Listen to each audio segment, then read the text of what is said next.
All right. We'll go ahead and call today's LSAC meeting to order. If you would, I would like to take just a moment to welcome everybody back virtually. Thank everyone for attending and being ready to go promptly at 9:30. We do want to welcome Deputy Commissioner Dr. Thomas Woods Tucker. This is his first meeting. Dr. Woods Tucker, if you have any comments or if anybody has any questions, now would be the time to ask. Superintendent, just happy to be here on this call and joining in on my first LSAC meeting in our collective efforts to improve the lives of our students, staff, and citizens of the Commonwealth of Kentucky. Awesome. Thank you. Welcome. Of course, you all know the requirements of today's meeting. You know, we have to comply with all the Open Meeting Records Act and all those different things that superintendents are so versed at. So I'm not going to delay the meeting by going through all of those because I think pretty much everyone knows these. So I guess we would need to, Ms. Fraker, do a roll call, please. Sure thing. Good morning, everyone. Danny Adkins. Here.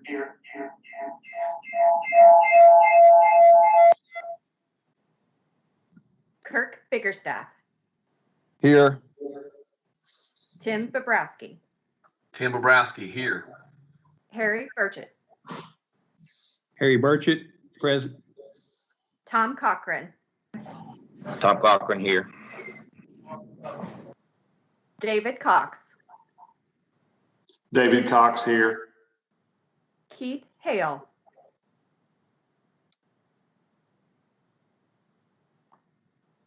Sheila Mitchell.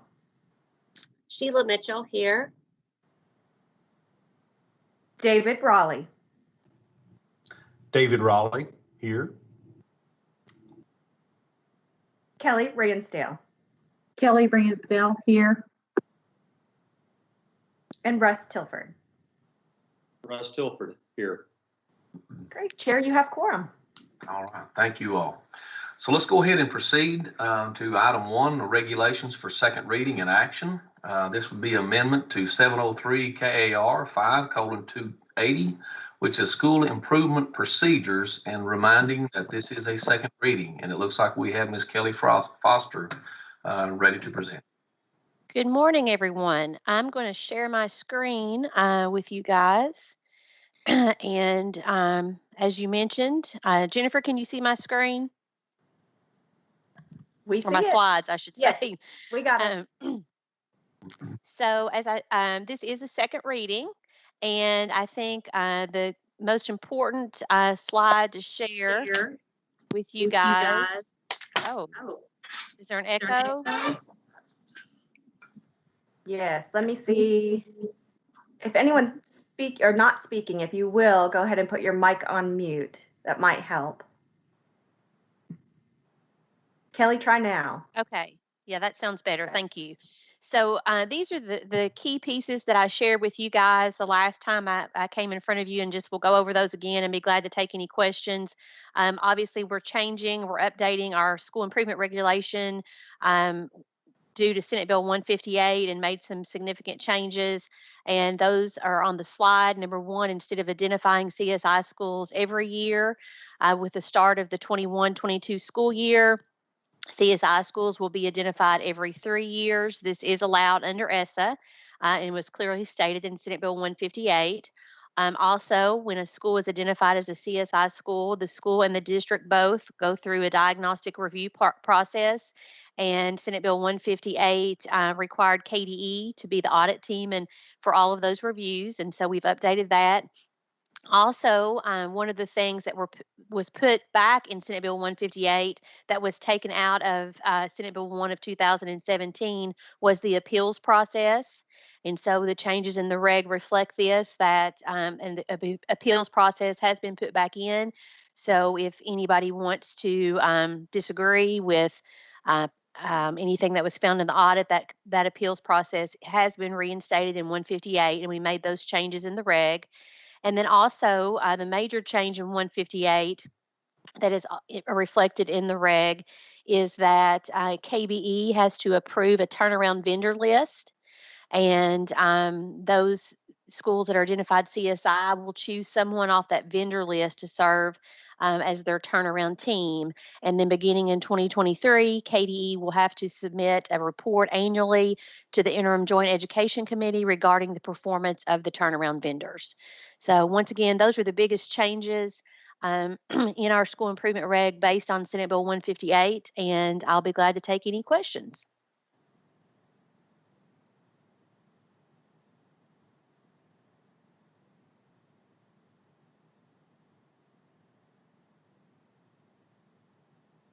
I may be your easiest one today.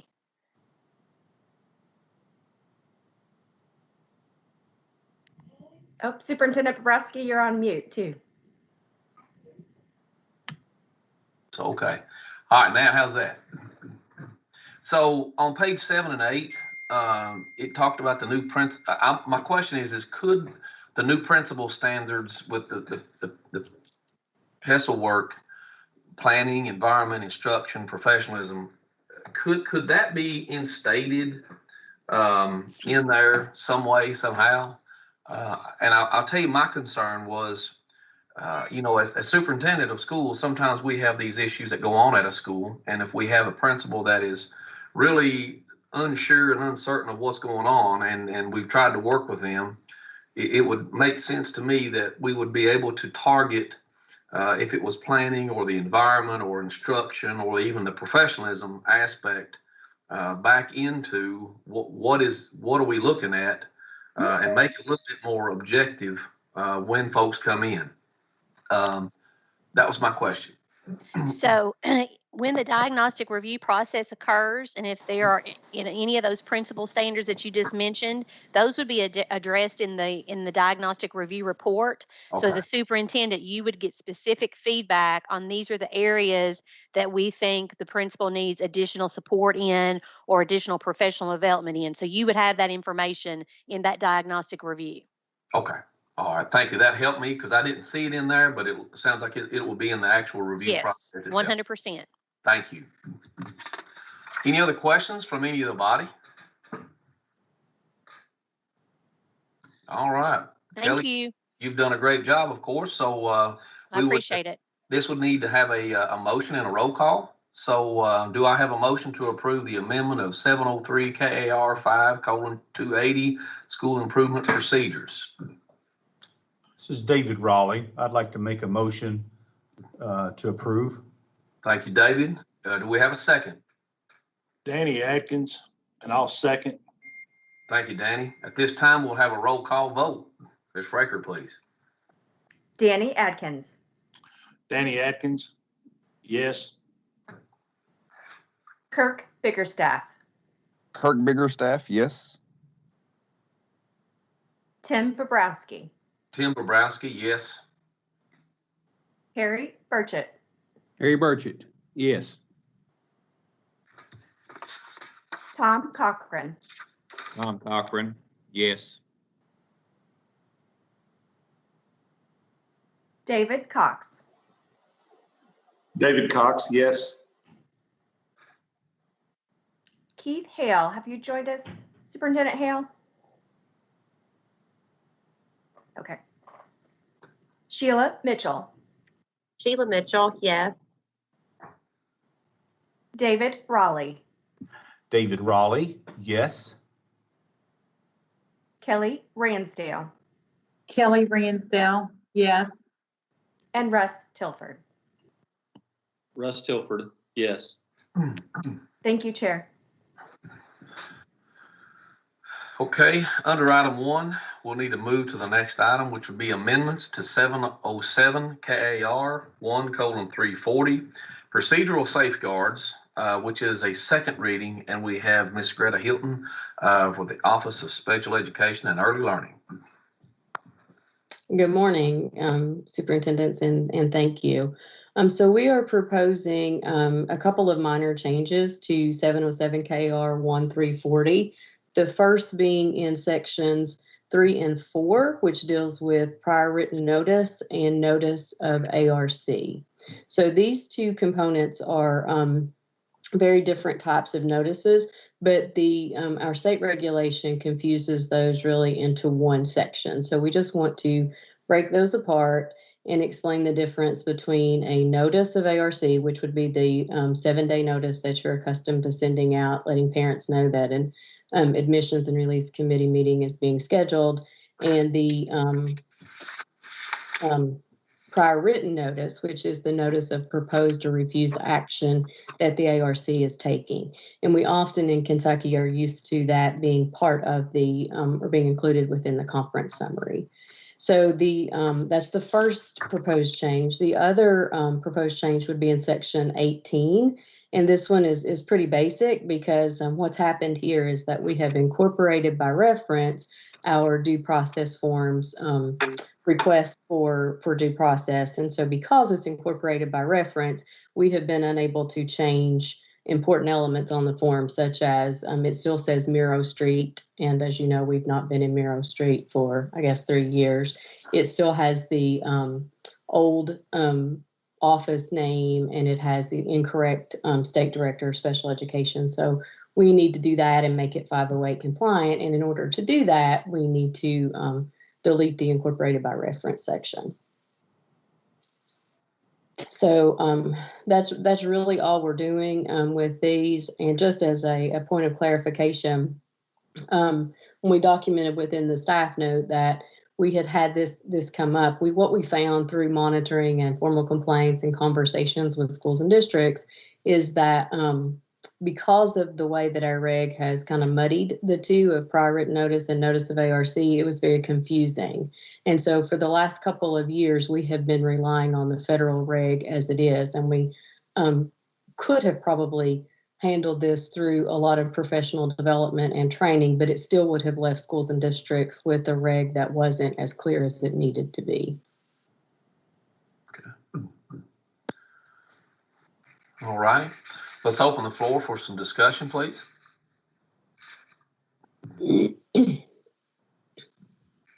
I don't care to open up first. When you said that it was confusing, I would agree.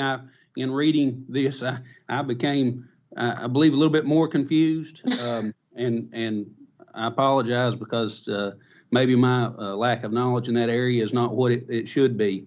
But as I was looking at this, I was trying to find, because, you know, you talked about prior written notice to parents. So I went back and looked at the current regulation, and I didn't find that in there, stated the way it is in this current proposed amendment.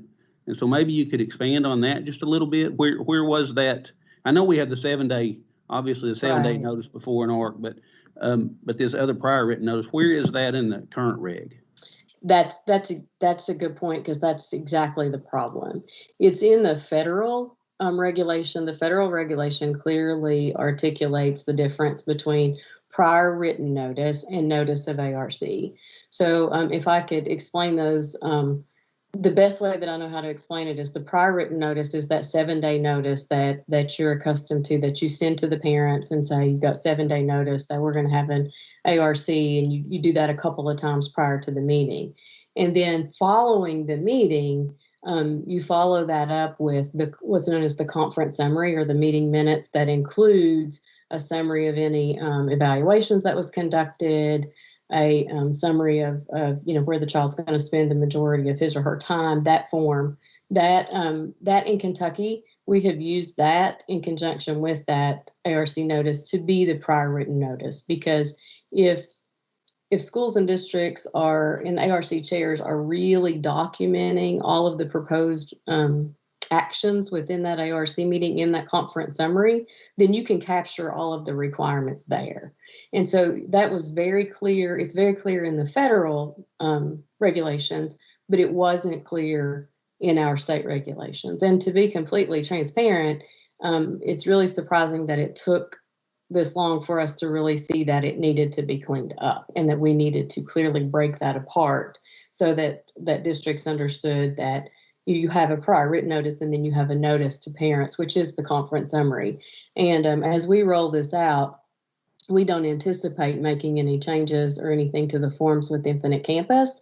We really just need to get out and train schools and districts to make sure that they understand all of the information that needs to go into that conference summary so that it meets the requirements of the federal regulations. And now, if we move forward with these changes, the state regulations that will mirror the federal language. So if I can piggyback onto that, or ask a follow-up question. So right now, that language is in the federal regulation. Yes. Is this proposal, how does it differ from what's in that federal regulation? It mirrors the federal regulation language. You notice that the section 4 where we added, it explains that we shall provide prior written notice within a reasonable amount of time before the LEA proposes to initiate or change the identification, and then that keeps going in that new section, and that's very closely aligned to the federal language. Well, so like up there under section 3, and I know this isn't a change, but like it gives an exception for a meeting concerning a disciplinary change, placement or safety issue, but under section 4, I think it's subsection 2, that section there is struck out. A meeting concerning a safety issue is stricken out of that. So how does that, if we had a safety issue in a school with a student requiring, temporary removal or other placement, how would that square with meeting notification or a 24-hour notification? It doesn't change that. So if you have a student that has there's safety issues or there's extreme danger of safety issues, and you do that 24-hour notice of ARC, that's not changing that. We're not tinkering with the disciplinary provisions that's in this regulation at all. And you'll notice that as you go down into sections 13 and 14, you'll see additional information around the disciplinary provisions of this regulation, and those are completely unchanged.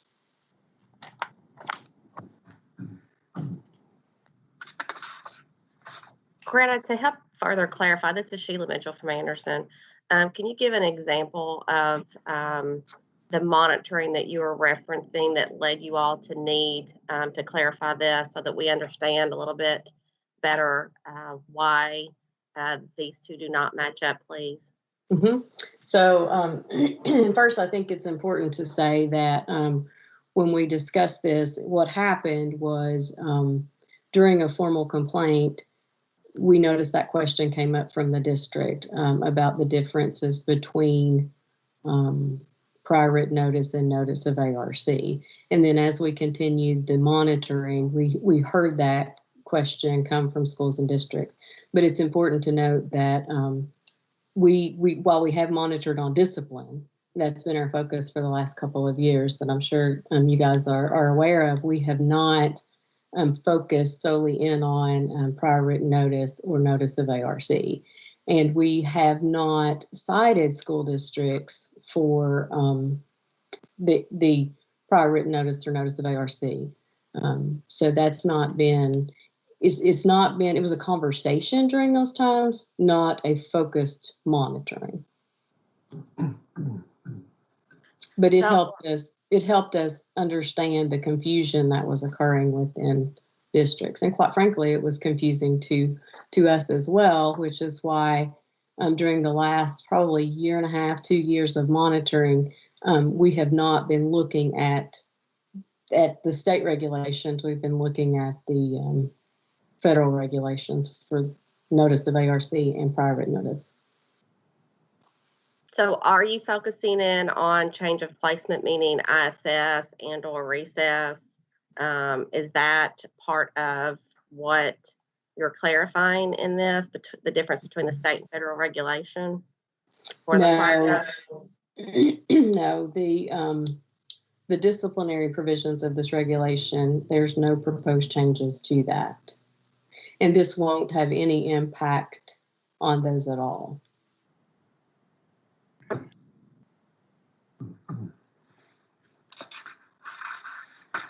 Can you give another or a reason or another example of why this would help the clarification why this extra notice is needed, I guess is what I'm searching for as a superintendent to know the answer to. Yeah, so even though it was in federal language, it wasn't in the state language.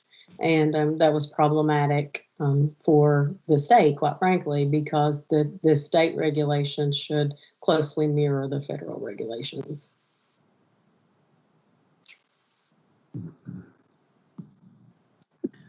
I do have a quick question. This is Dave Cox, Greta. And again, I'm a bit like Harry, and I apologize for my ignorance on this subject. I probably don't know near as much as I should, but I rely very heavily on our special ed director in our district. Sure. And were those folks involved in this at all? Have they been, I guess, briefed, if you will, on this? And because I don't feel confident really voting on this without talking to them, because those are the folks that I rely on the most. Have they been involved in this process, is helping you rewrite these or helping you clean some of this language up? Absolutely, yes. And I'm glad to hear that you have a strong director of special education and that you guys are relying on them. They are a great group of folks. And yes, we actually took this to the monthly regional special education director meeting, which would include all of the regional special education co-op directors, and we discussed this change with them. We also had a director of special education advisory group meeting, in which we used that time to discuss the change with them as well. So that would have included, in the DOS advisory group meeting, there's one representative from each of the 9 geographical regions. So each of your regions were represented, and so we discussed this change with them during the last meeting.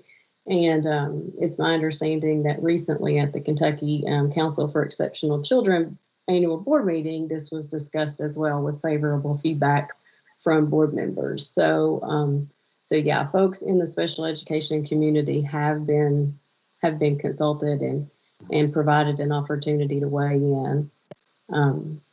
And we haven't received any negative feedback, but it is important to note that the disciplinary provisions of this regulation have not been modified or changed in any way, and there's no proposal to do that. This is simply cleaning it up so that the state regulations mirror the federal regulations. And I don't know if Todd Allen is on the line, but I think so. And so if you would like to just get clarification on exactly what those regulations say, then I can certainly ask him to do that. Sure. That would be helpful. Good morning. It may be helpful for me to just pull them up for you to take a look at. As Greta indicated, the current state regulation talks about a meeting notice, which is the 7-day notice of the meeting that we are used to providing to parents. Here is the federal regulation 300.322. That's called parent participation. If you drop down here to A1, it talks about notifying the parents of the meeting early enough to ensure that they will have an opportunity to attend and scheduling the meeting at a mutually agreed upon time and place. That is in our current state regulation with the 7-day meeting notice.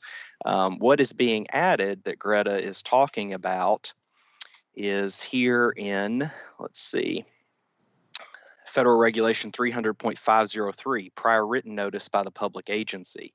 And all of the elements are set forth right here. Written notice that meets the requirements of subparagraph B of this section must be given to the parent of a child with a disability a reasonable time before the public agency proposes to initiate or change the identification, evaluation, or placement of the child or the provision of FAPE to the child, or refuses to initiate or change the identification, evaluation, or educational placement of the child or provision of FAPE. This is currently missing from our state regulation. And unfortunately, it has been confused with the 7-day meeting notice. When we talk to people about prior written notice, they say, oh yeah, it's the 7-day meeting notice. It is not. And you see that it is actually 2 separate federal regulations. So what is being done here is to align our state regulations with the federal regulation requirements, which we're bound to. I mean, regardless of whether or not it's stated in our state regulations, we are bound to these federal regs. Does that help to clarify the issue? I have a quick question. This is Kelly Reenstone. I think it's been asked. I just want to make sure I understand. Does this notice requirement in any way, what's in the proposed reg, exceed what's required in federal law? No. No. And Superintendent Ransdale, just to piggyback onto that question, because I had this thought as you were asking the question, and I think it's important to note that when we talk about this prior written notice, which is the notice of proposed or refused action, it's important to note that that does not mean just for disciplinary types of ARCs. It would be any type of meeting, and your districts are essentially doing that through the use of the conference summary form. And we don't anticipate changing forms. We anticipate training and helping districts ensure that they have included all of those components that are on your screen that are in the federal regulation that will hopefully be within the state regulation. So this is Harry Birch again. If Mr. Allen's still on, I'm just curious. Has this, this is, I think this was referenced as a minor change, but as I look back through this regulation proposal, this section 4 is actually is it not actually a whole new section in this regulation? It is. Just like there's a separate section in the federal regs for prior written notice. There's going to be a separate section in this regulation for prior written notice. So isn't it typical that all of this language would be underlined as new language, all the way from line 16 down through, gosh, until you start what's the new section 5, what used to be section 4? Any new language should be underlined. If there's any that's not underlined, it was previously in the regulation. So they may have taken previous pieces of the old regulation and included it in the new section, but any new language added to the regulation will appear in underline. Well, I may be confused, but it appears to me that the previous section 4 now became section 5, which was just moved down, and everything after that was renumerated. And that everything in section 4 then has become new language, which is not underlined in what we have before us, unless I don't have the latest copy or something like that. So I like Ms. Ransdell there. I'm curious, is this language in here, is it more restrictive than the current federal law? And I wonder, I'd like to have a chance to have my board attorney actually look at this, and because it's pretty significant change. Superintendent Burchett, I think what you pointed out is exactly the concerns that we've heard from districts when we were working with them through the monitoring and complaint. Because if you take a look at section 4, the components or the lines of section 4 that aren't underlined, those were included in section 3, which commingled, if you will, the notice of ARC with the prior written notice language. And so we tried to break those apart as effortlessly as possible so that it would be a minor change that would then mirror the federal regs. It's important to note that, and Mr. Allen said it a moment ago, that the federal regulations are still the requirement that we as a state must follow, and school and districts must as well. So when we tried to mirror that, we tried to make it look very similar and muddy it even less than it was, because that's what happened, quite frankly. When these regs were written back in the day, they confused prior written notice with notice of ARC and put those two sections together. And there are, we've heard some inappropriate comments or inaccurate comments, I should say, that there are not two regulations in federal language that deal with notice of ARCs. And that's a faulty argument, quite frankly, because there is in the federal language, as Todd Allen just pointed out, there is the notice of ARC, which just lets people know, parents or guardians, that the district is conducting the meeting. And then there's the proposed prior written notice, which is the proposal of action taken by the ARC. And probably the reason in Kentucky that prior written notice sounds like a new term is because we typically call it the conference summary and try to capture everything in there. And, to be completely transparent, when these regs were written many years ago, they got confused and jumbled into one section when it really should have been two. Yeah, I understand. I see what I think I understand what you're trying to do. I think I do. It's a little bit confusing the way it came out in this, because typically I would, in my prior experience and worked with school law quite a bit in board policy, I would be used to seeing that stricken from Section 3 and added as new language in Section 4, that type of thing. So, which would be the way that we would do it here on our end. But maybe what we're doing is trying to comply with the current federal law. It's a little bit confusing the way it's coming to us, and I kind of like Superintendent Cox. I'd like to consult back with my special needs director and my board counsel and review this again at a little bit deeper level, because it is pretty significant. It's a pretty significant switch in the current reg. If you bring up the current reg online right now, it's a little bit different than that.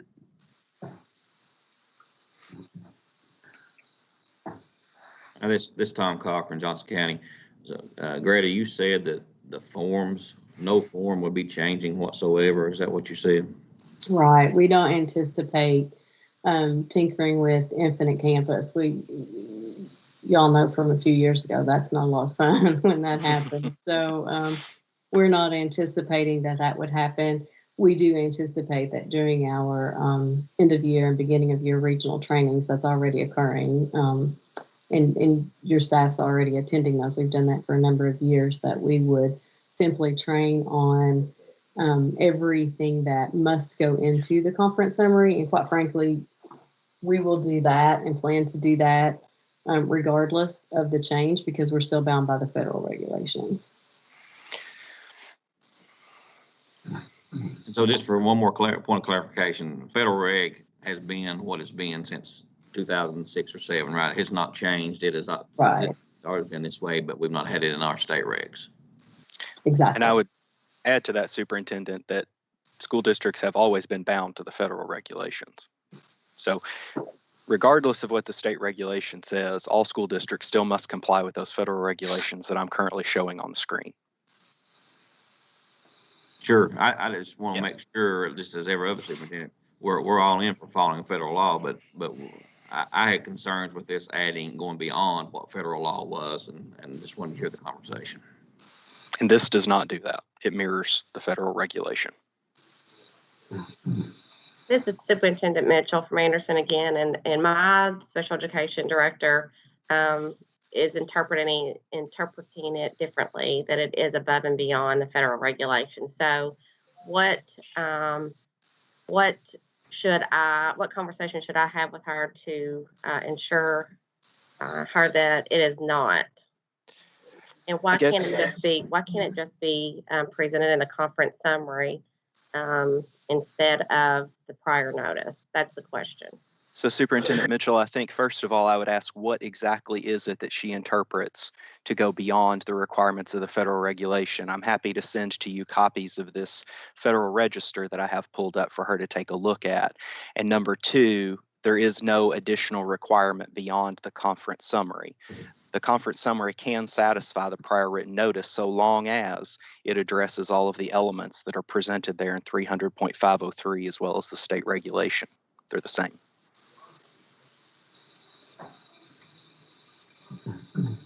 We're happy to provide these federal regs around for you to share with her and anyone else to share with your district director of special education.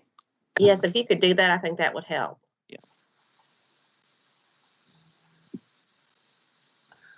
This is Kelly Green. So I appreciate all the clarifications and work by the KDE staff on this.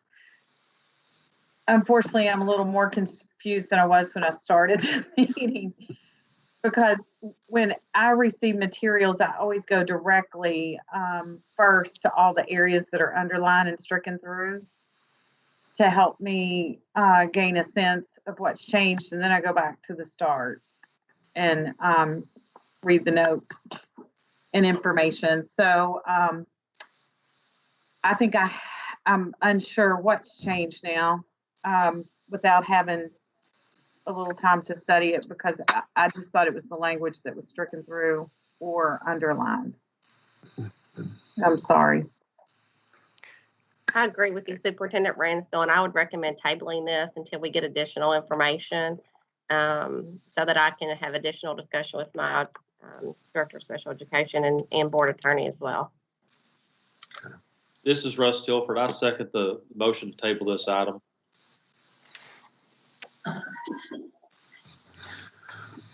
Any other discussion?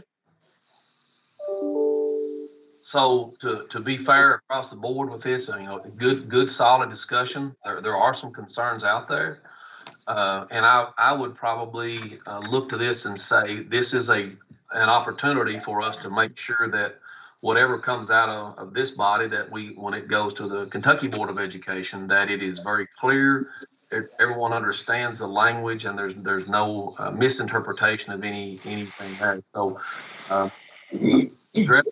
could you kind of help with this a little bit in terms of some of the comments to try to make sure that when superintendents get this, they could take it back to their special ed directors? Because I'm like them too. I mean, when it's special ed, that is what they do, and they do a great job of it, and they are very particular about the language, and they also help spread that language to the school staff.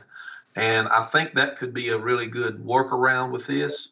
But I did have one general question, and that would be, is there an impetus right now for us to push this language through, or is this something that could, it sounds like this wouldn't take into effect until later on. Is that correct?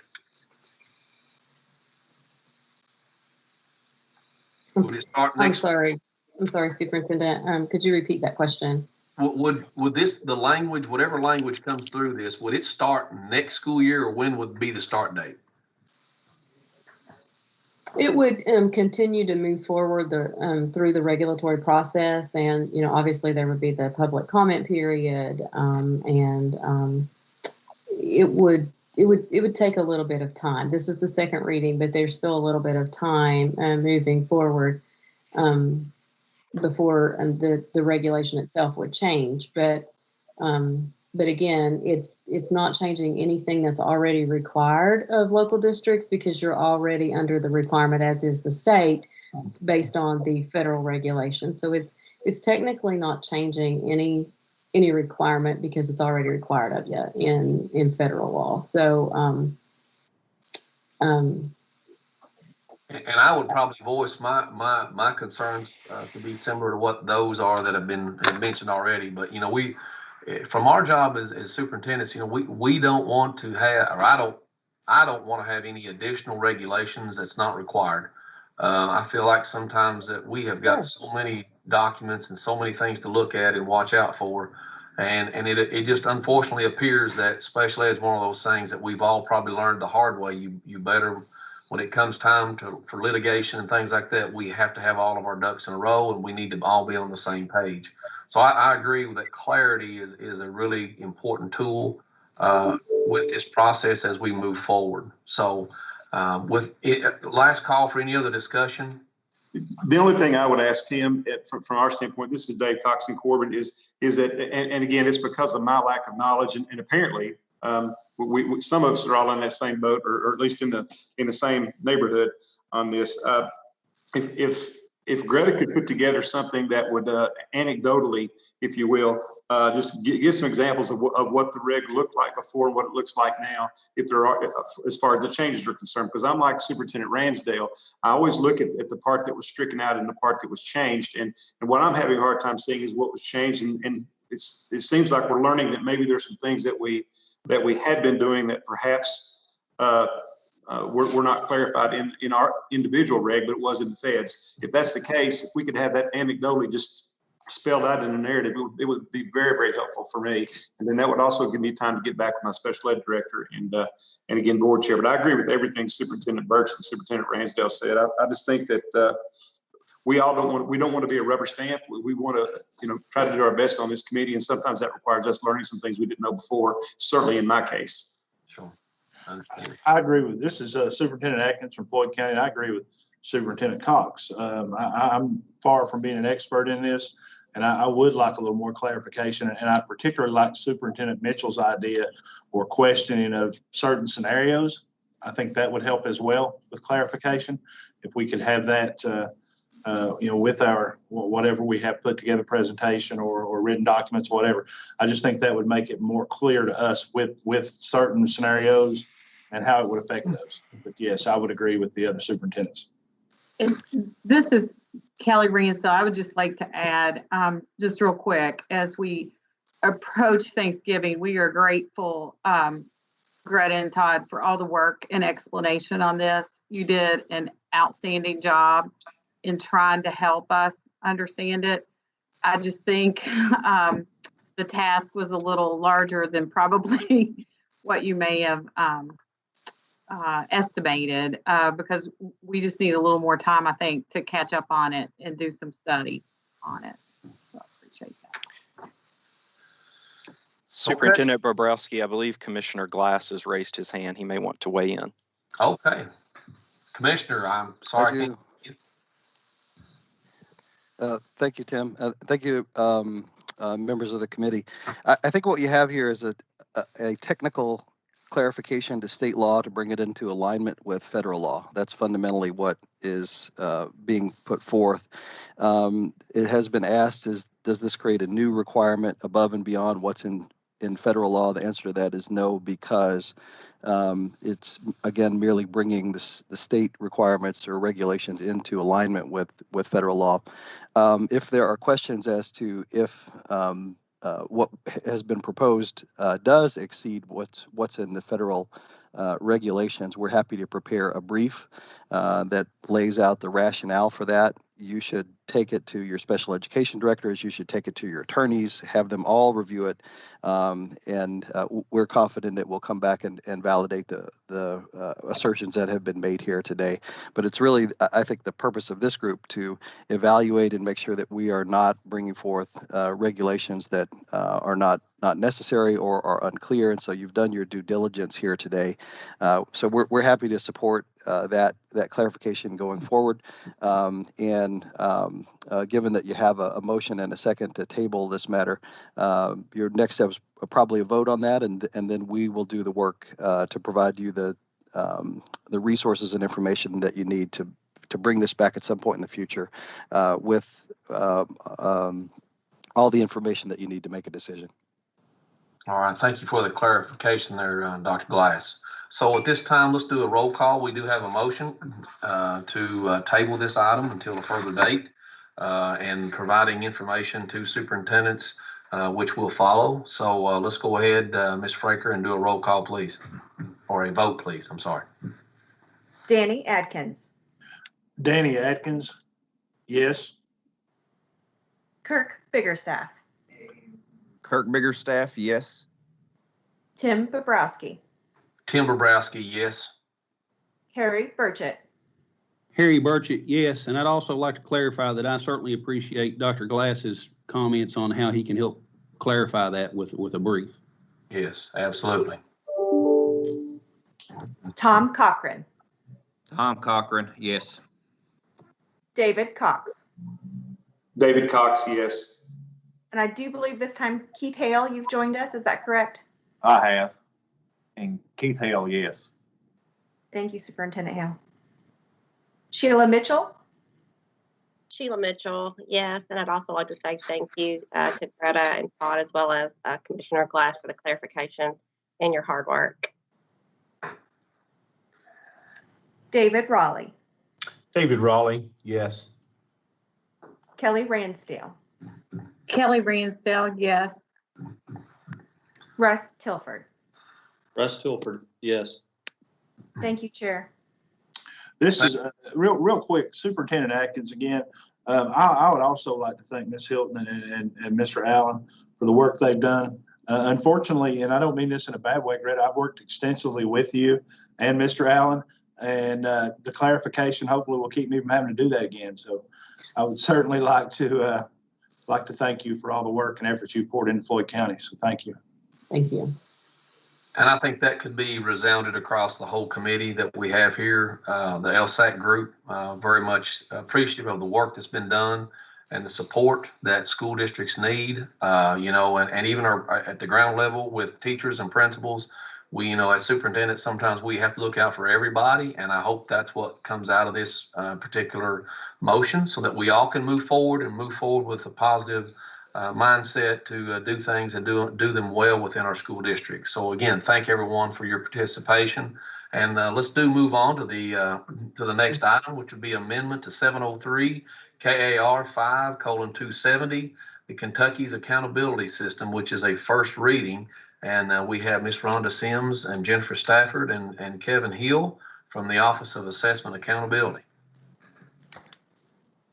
Good morning, gentlemen. Do we have the bus driver before us on the agenda? I just wanted to double check. You know what? You are 100% Okay. right. I do this about every meeting. That's okay. I mean, we're happy to go ahead, but I think Rob and Kenny may have staff there waiting to do that first. All right, so let me back up. We're going to go to item 2, which is the regulation for the first reading and action. And of course, this is an amendment to 702 KAR 5:080 bus driver qualifications, which is a first reading. And Robin Kinney and Lisa Handley. Okay. Thank you very much, Chair. Of course, we are happy to serve at the pleasure. So we don't want to bump over Rhonda, but we'll grab this spot accordingly. So it's a pleasure to be with you all. We are here for an amendment first reading to 702 KAR 5:080 regarding bus driver qualifications, responsibilities, and training. Now, I will admit, this is going to seem a little like deja vu because in the last year, of course, we've been in front of your body as well as in front of the Kentucky Board of Education amending this regulation.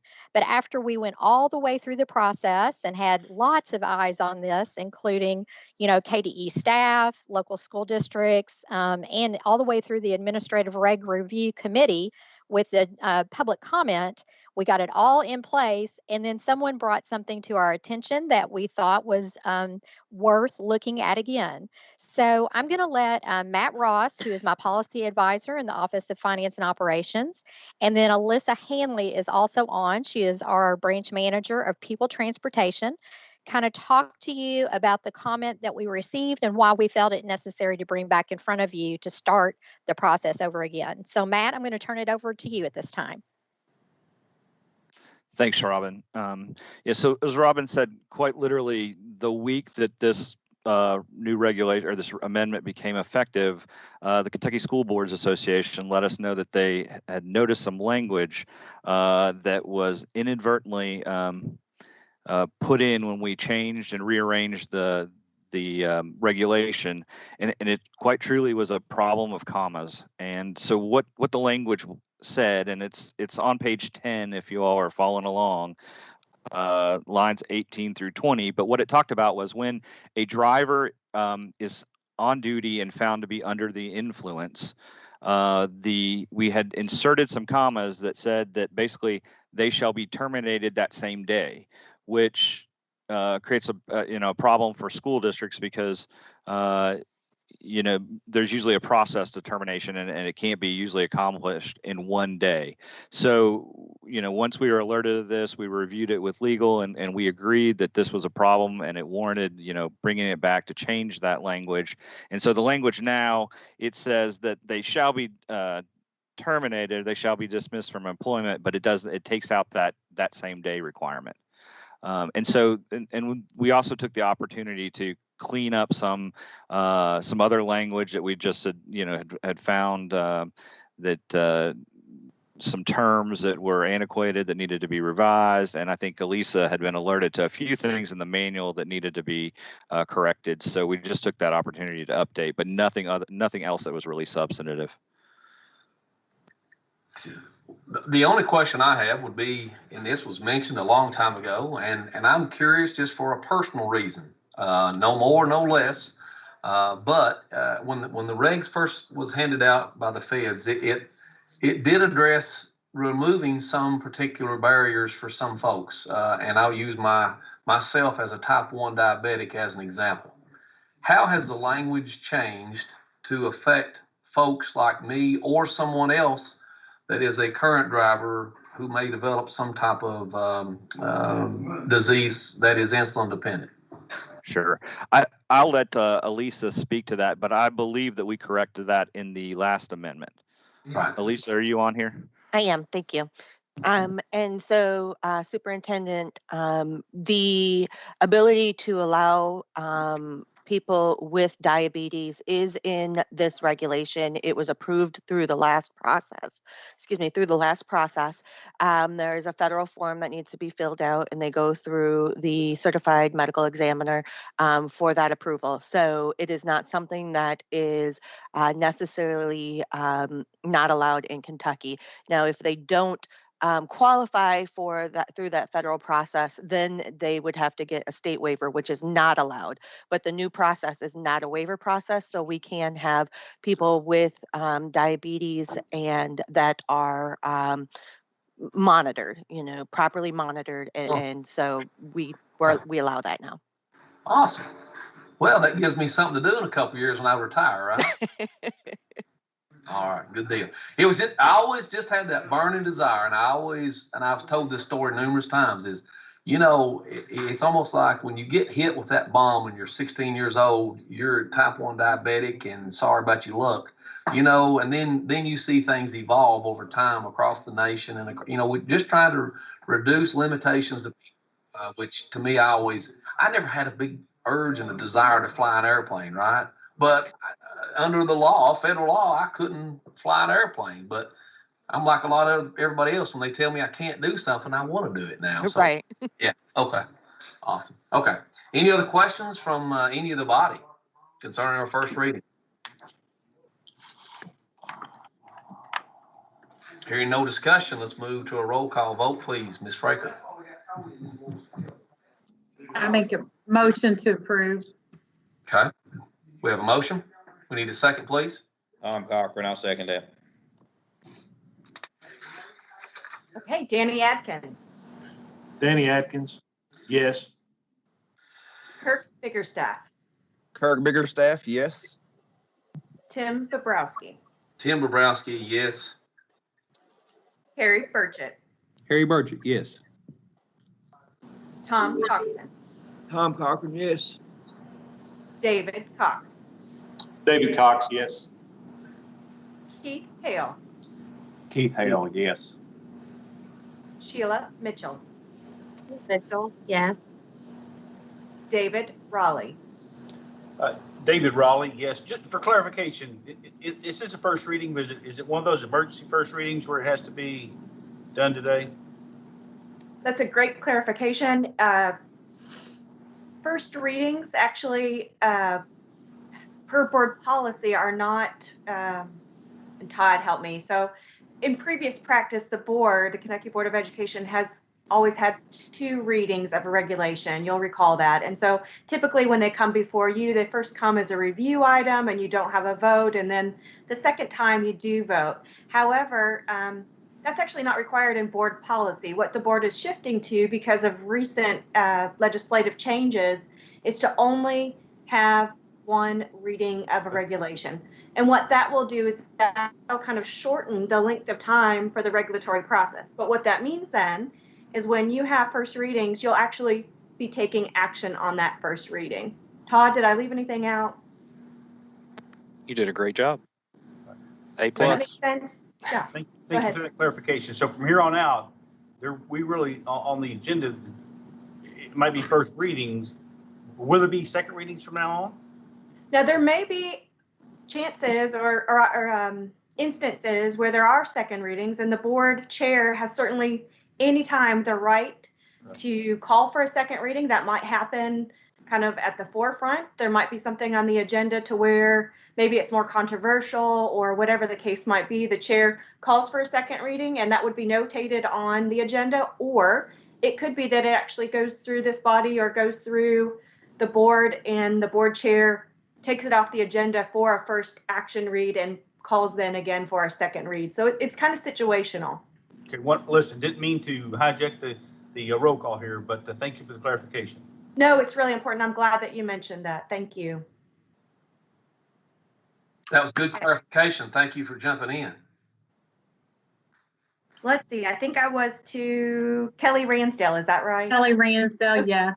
Thank you, Superintendent Ransdale. And Russ Tilford. Russ Tilford, yes.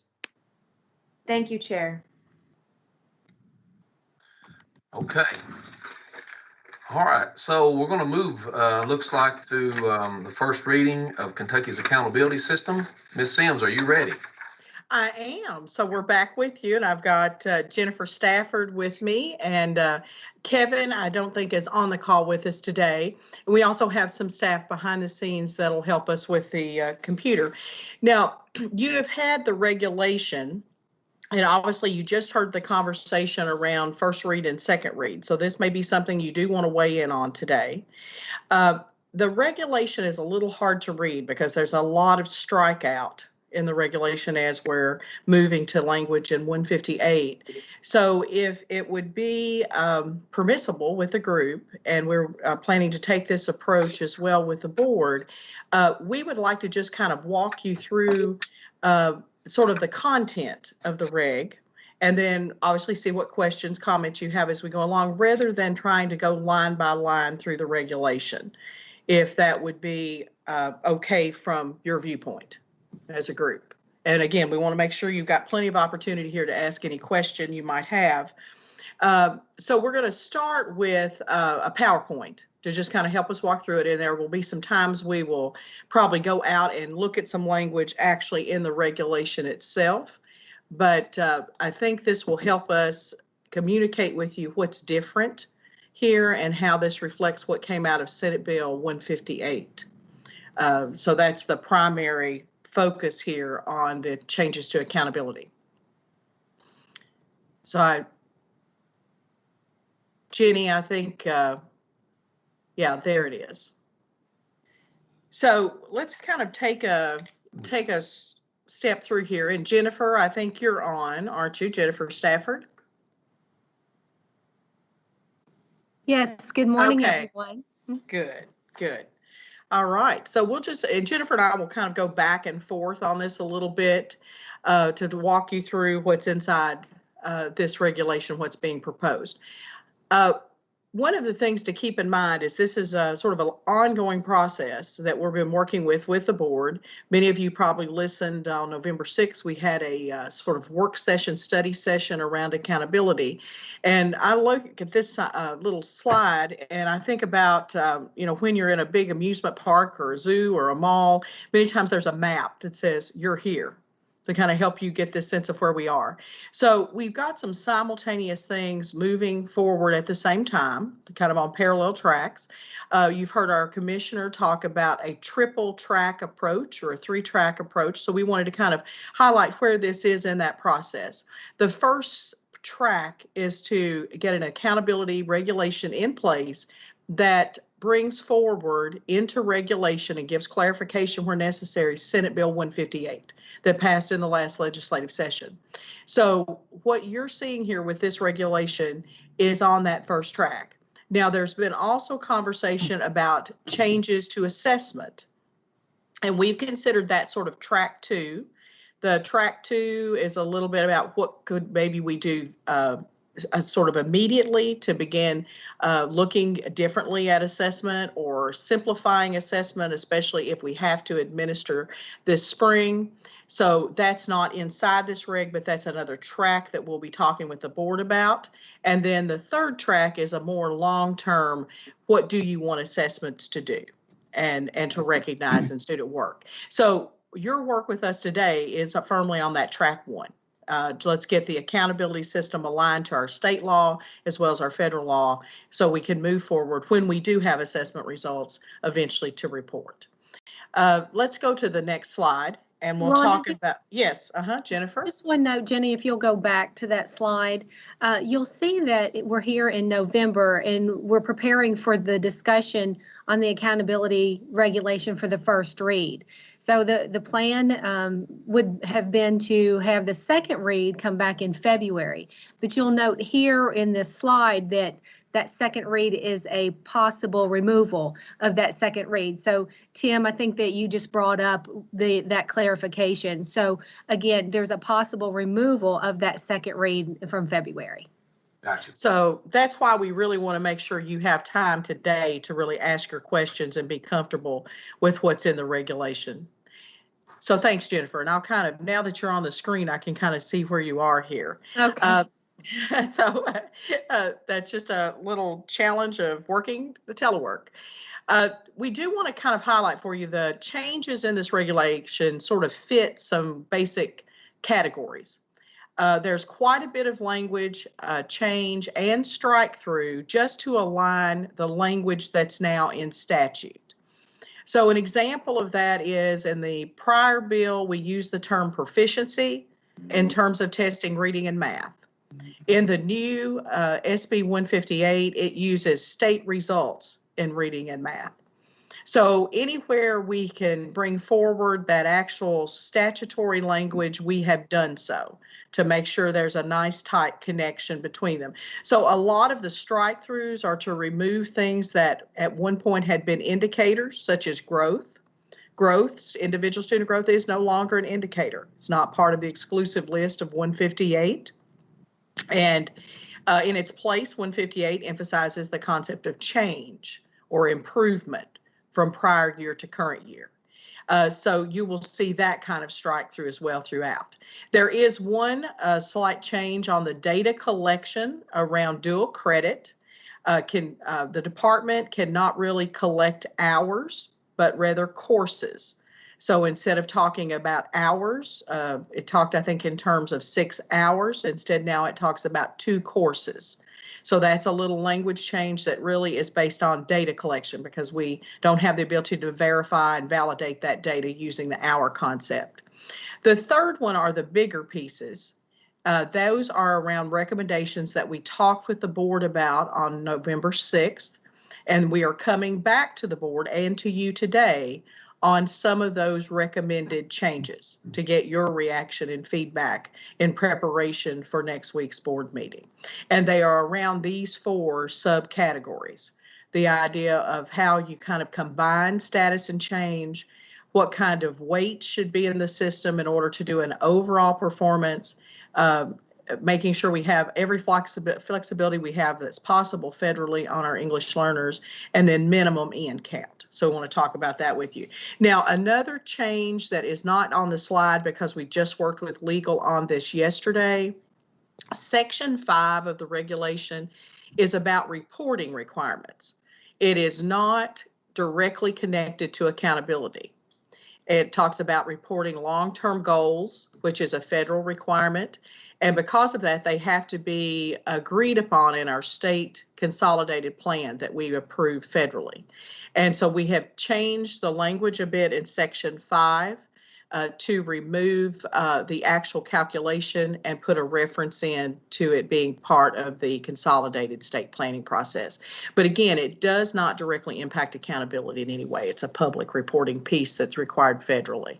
So Jennifer, let me pause there and see if you have any addition to kind of the big category of changes or clarifications. Jennifer keeps me straight all the time. So I just want to highlight for you the dual credit. The dual credit is just a language change to align to the process that the Office of Career and Technical Education has been doing all along. So it's not a change in implementation or how that it is being collected. It is literally a language change that aligns what is happening with the language in the regulation.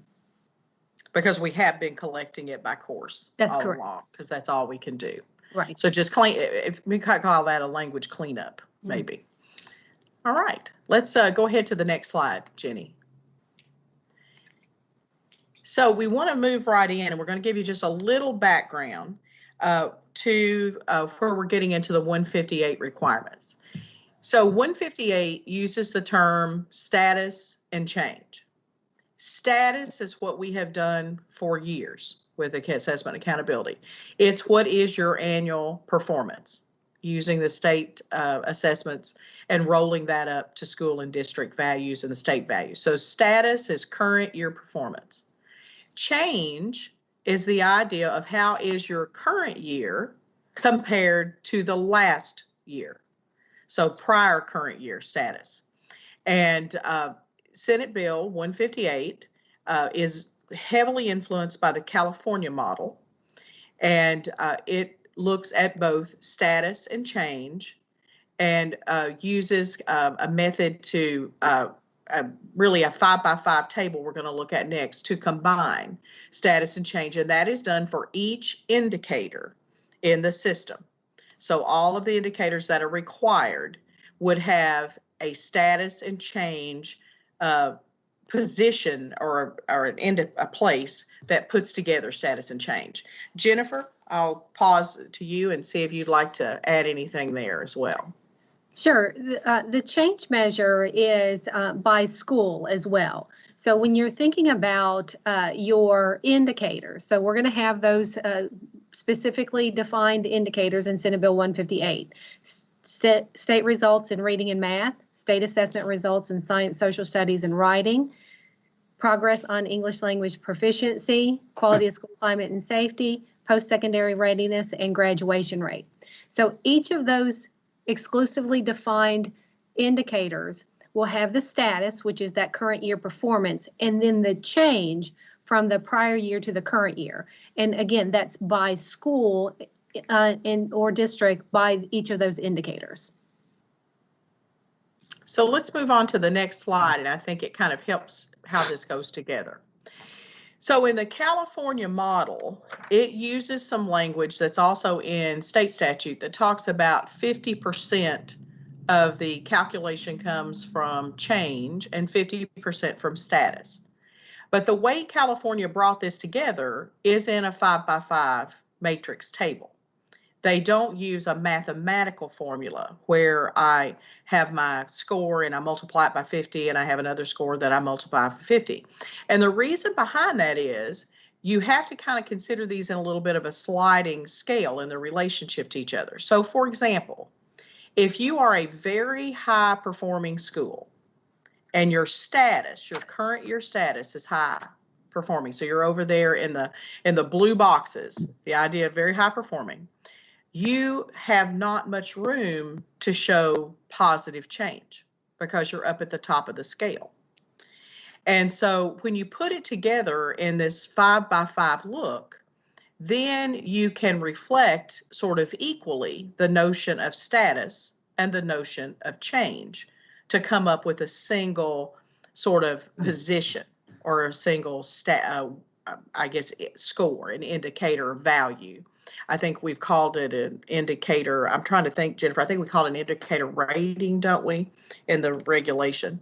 Yes. But to come up with where your position is. So let's kind of look at how this plays out. And we spent a lot of time with the Kentucky board in the work session, having them help fill out these color boxes, especially on the ends.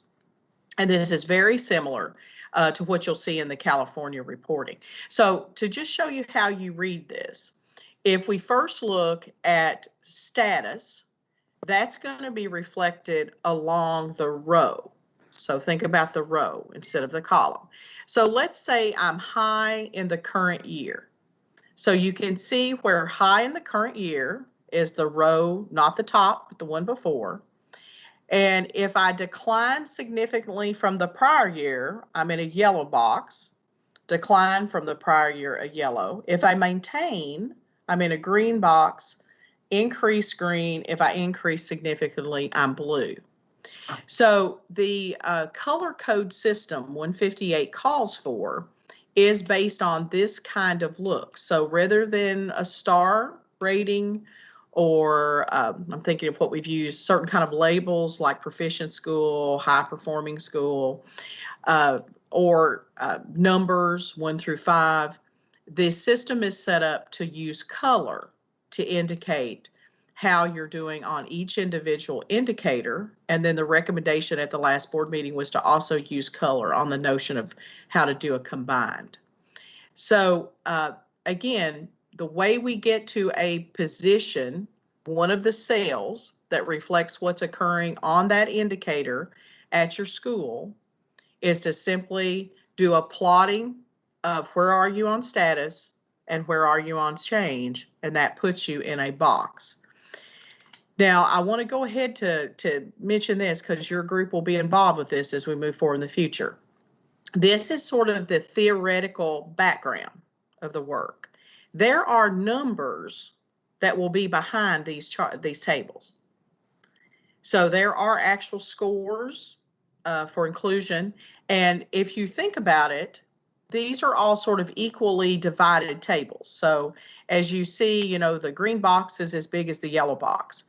In reality, the lines of where you would cross from one color to another have a number behind it. And through standard setting process, we would determine what is that number behind that line that indicates when I leave one box to another. And you know that in Senate Bill 158, LSAC is one of the approval mechanisms for where those cuts will be.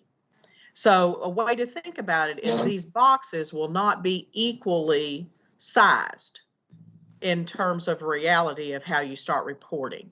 In our theory, they're equally sized here, but you would have a decision-making activity to say what is the number, the percentage, the score. It's actually going to use a percentile at when I cross between one of those boxes and the other box.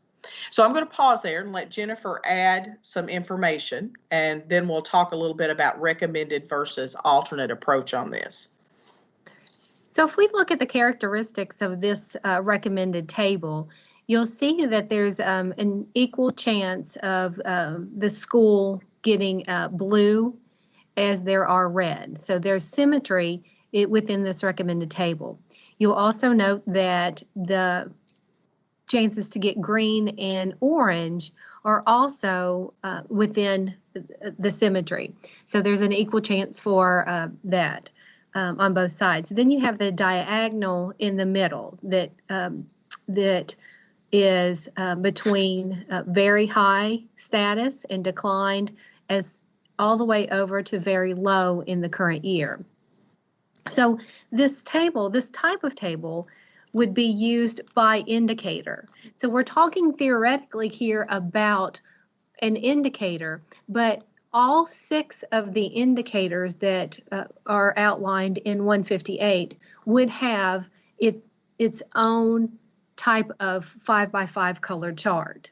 So the differences between those indicators, as Rhonda mentioned, will be developed within a standard setting and for those recommendations, and then the numbers behind those colors. So we're talking about one table here, but we're taking that concept forward to all the other indicators once we get into a position that we can have a standard setting. So go ahead, Jennifer. No, you go ahead, Jennifer. When we've been talking about the colors, have been asked multiple times, well, what does the color mean? Or what does yellow mean as compared to orange or to green? Well, those are defined by the intersection of status and change. So if you think about yellow, you can get to a yellow in multiple different ways. So, for example, if you look at box C, the school that is very high in the current year and declined significantly from the prior year is the same color as box D in the lower right-hand side that's very low in current year to increase significantly. So there's various ways to get to each of these different colors within this 5x5 color table. So I do want to mention, you won't see the colored table in the regulation. And so if you were looking for that, it's not there. It would be, again, part of what we put in the state plan to show the federal level of how Kentucky is building its system. And we thought it was very important that the state board help shape what kind of color arrangement we would have in this table. But again, there's that standard setting work that actually looks at performance, actually look at scores, percentiles behind those, and then help set those marks of when you change from one box to another. And then LSAC would be involved with the approval of that work. So this one is the chart that we're bringing forward as recommended for the state board. Their conversation dealt a lot with how the extremes should be, what colors should be in the extreme corners of the box. And they really did like the notion of the sort of the equal ability to be success levels of blue and green versus the more warning areas of orange and red. So we've built a table to take back as a recommended version for the Kentucky board. And then we've also built an alternate table. So the alternate table is next in the slides, and we'll show you where the difference is and get some feedback from you. If you look at the middle row where it says medium and current year, you will notice that there is an orange, 3 yellows, and a green. So there's not as much detail in the middle of the distribution here as you had with the recommended value. So I think our next slide shows them side by side just so you can easily see that difference. So if you look at the middle row, you can see that on the recommended, there is 2 orange, which says kind of, warning, you're dropping down toward red. There's 1 yellow in the center and 2 green. So more opportunity again for that green and blue that are the higher level colors. Whereas in the alternate, there's a lot more in the middle with the yellow. So we've been out with several groups. Jennifer's talked to a few on her own. I've talked with her in various group meetings. So far, the recommendation has been for the recommended. We've had no group, unless the Title I people, I assume, were consistent, Jennifer, on that. They were. Yesterday. So most people like the greater definition and ability to differentiate in the recommended versus the alternative. But really the only difference is less opportunity for green and less opportunity for the orange category, as well as just less definition across that medium row. That's the only place the difference occurs. So let us pause there and kind of see what questions you have. Again, this doesn't go technically in the reg, but it helps gives guidance as we move forward eventually to be into standard settings. So we think it's an important background piece to help people understand how 158 would be reported. So let me pause there and see, Tim, if you have some questions from your superintendents here. Okay, thank you, Rhonda and Jennifer, for the great presentation. I will open the floor for any questions from the LSAC body about concerns, issues, what you like, what you don't like, whatever the case could be at this time.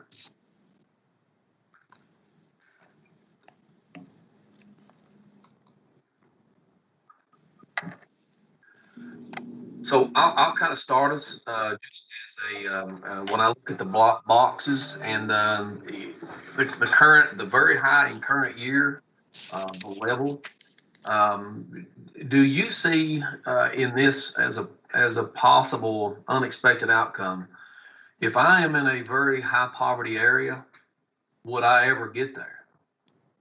And I say that not only for inner city, but also in rural districts that poverty is a big issue for a lot of our kids in Kentucky.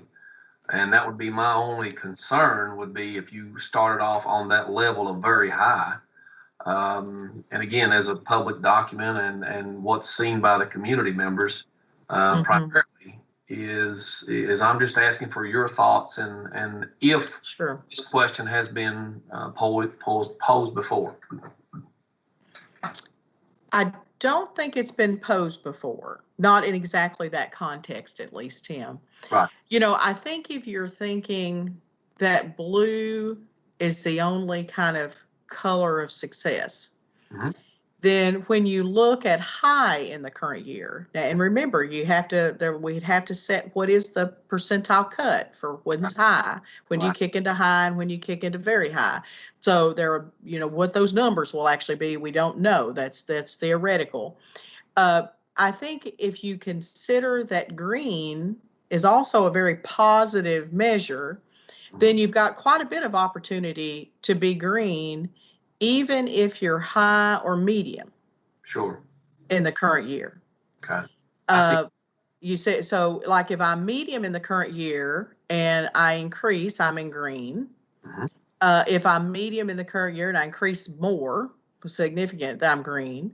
Also, I can start out higher in the current year and be green just by maintaining.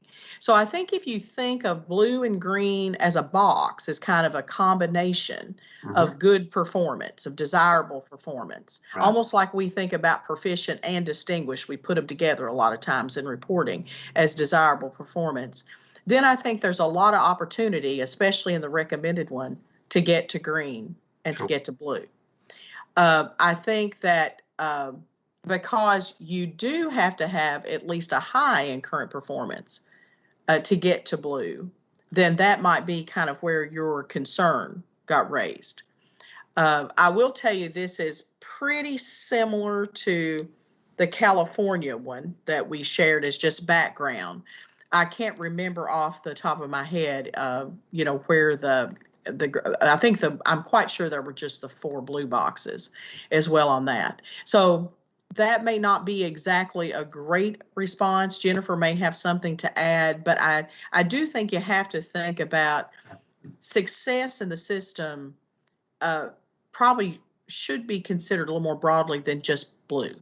And remember, you're doing one of these for each of your components. Gotcha. So each of the things would have one of these. So Jennifer, I don't know if you'd have anything you would add on that question or not. So I think that I would add about the fact that there's a value that's placed within these tables on change and the increasing of the student performance, because these colors, again, they represent not only just status, but they also represent change. So within the cells, you can see that change is valued equally as the current status. So if you look, because as you were talking and as Rhonda was talking, she was talking about the very high, and medium. I was thinking about the low performance. So those schools that are low in their student outcomes right now, but they are increasing. I think that they're over on the bottom right-hand side, even though they're not in green yet, I think with that yellow that there's value in there and there's encouragement there toward those higher level performance. Right.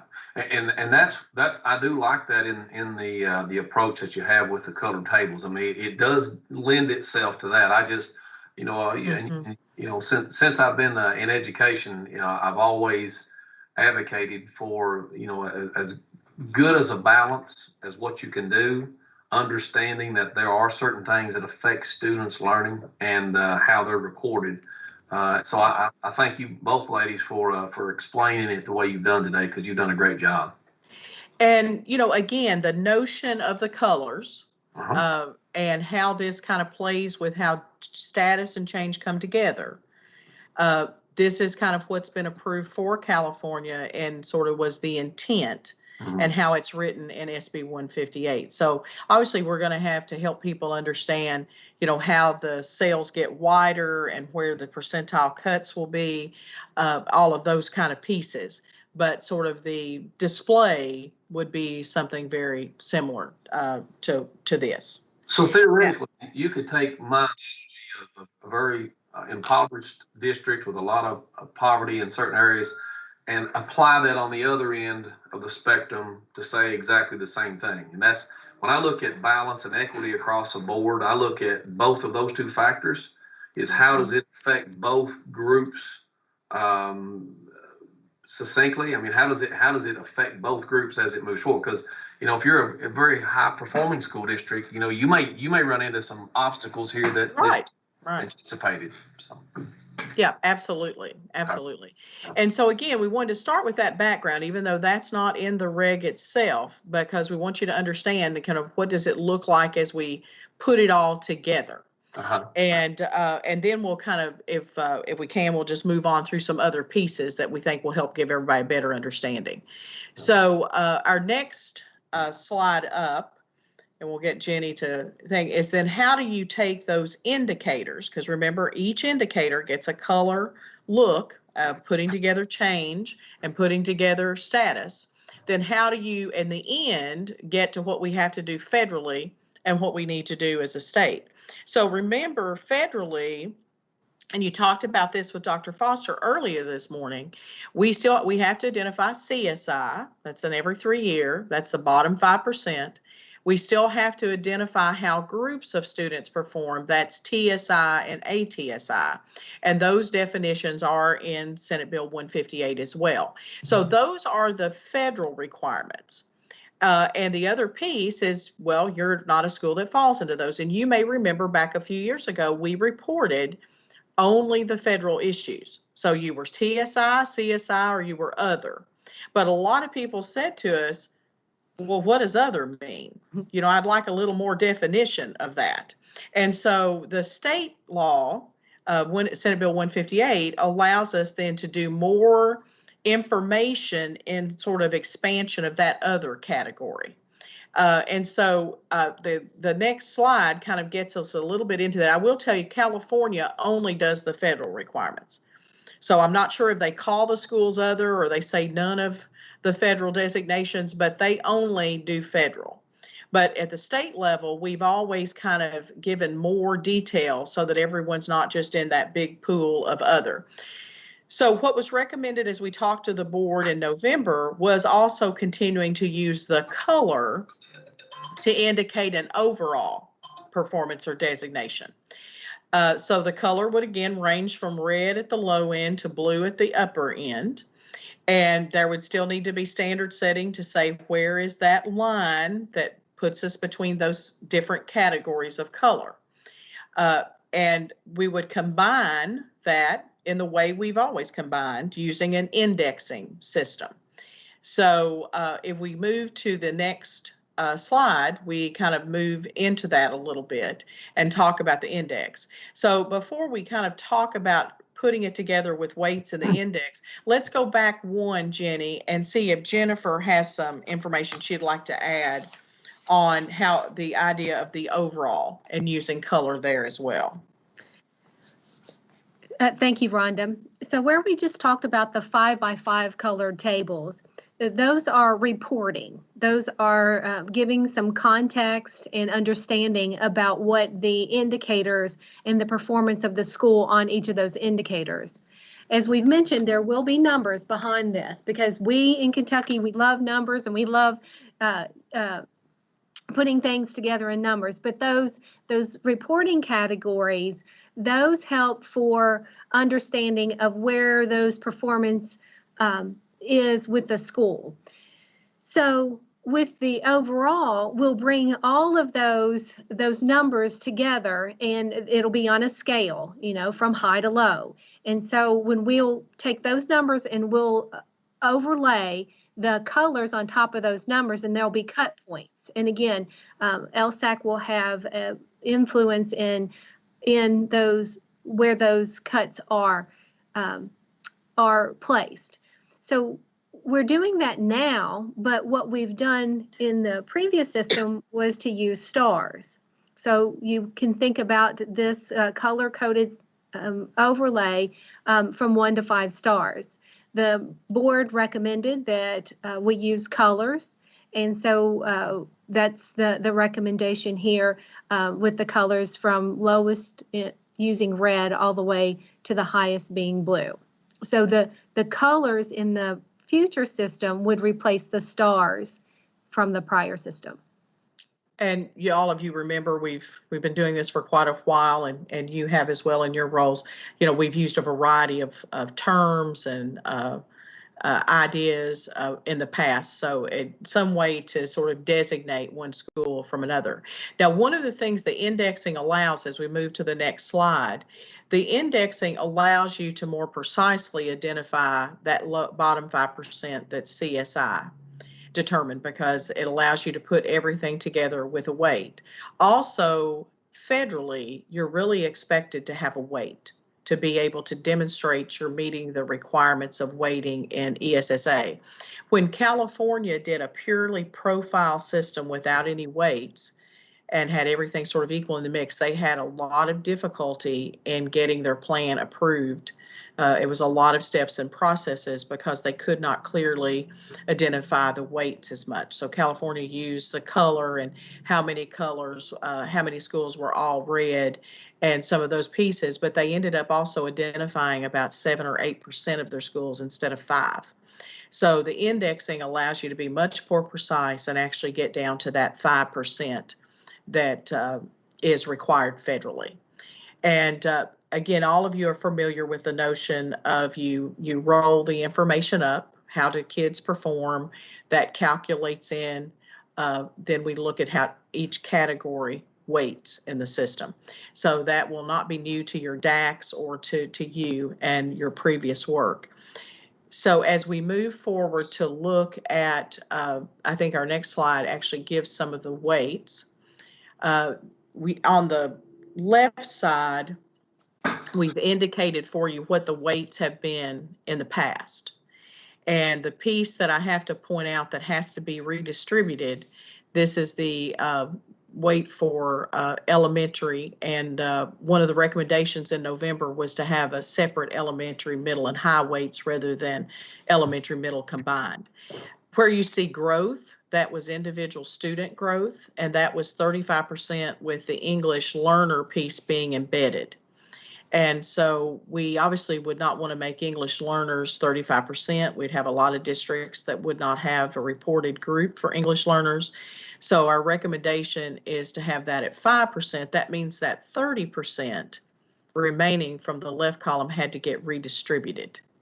And so it's been redistributed in the recommendation there was some conversation with board to weight reading and math a little greater at elementary, but to also recognize the other subjects, science and social studies and writing. And then the quality of school climate and safety, which is our survey instrument, that remained at 4%. Now, I want to remind you, and you see a note at the bottom, if a school doesn't have one of these pieces of information, then we proportionally redistribute to what you have when we report. And also, the federal law requires us to have and the English learner progress be the greatest part of your system. So that means collectively it needs to be at least at 51%. And that will be true for middle as well.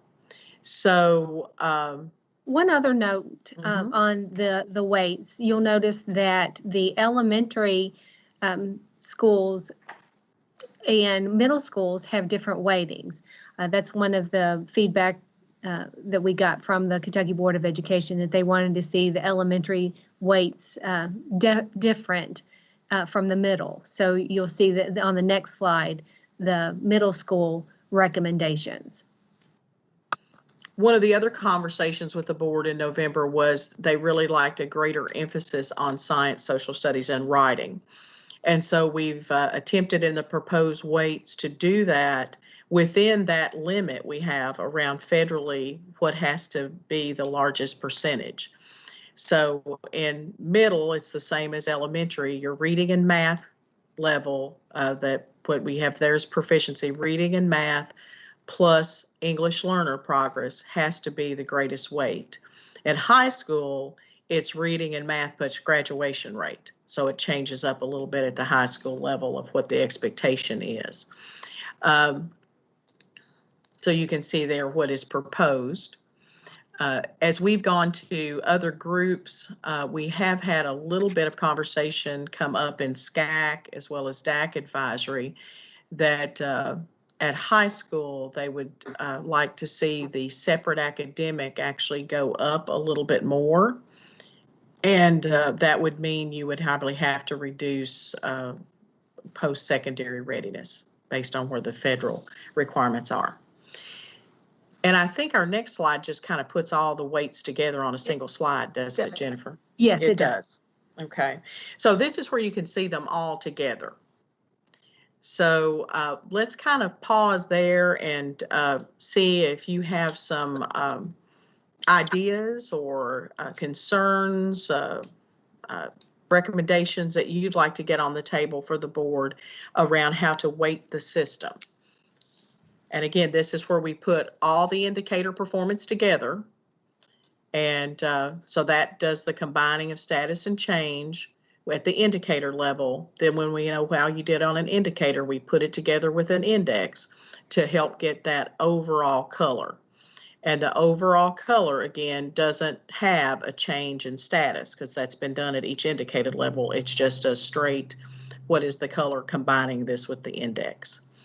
So let's just pause there and Superintendent Brusky, see what you have from your group, if you have questions for us or comments. Okay, we'll open the floor for discussion. Ron and Jennifer, this is Sheila Mitchell from Anderson. Hey, Sheila. Hey. I just want to make sure I understand what the indicators from the color-coded chart. Low and the very low categories. Does that also reflect an overall score for the low and the very low to only reach yellow for the term of 2 years? I think the difference, and I'm going to attempt to give you my response to that, and then Jennifer, or I know Kevin Hill has joined us, he's online as well, maybe add in. You first, when you think about it, color and combining the status and the change, that's really just at this color chart level, and it's the 5x5, figuring out which cell you actually would end up with. Again, there's all of the data behind that. So by the time we get to how you are overall, you're putting all the data together that you have. There still would be that notion that you have to have a percentile cut between each of these colors. So we'll have to set a mathematical cut between each of those colors. That LSAC, again, will be approving those cuts to get to the overall.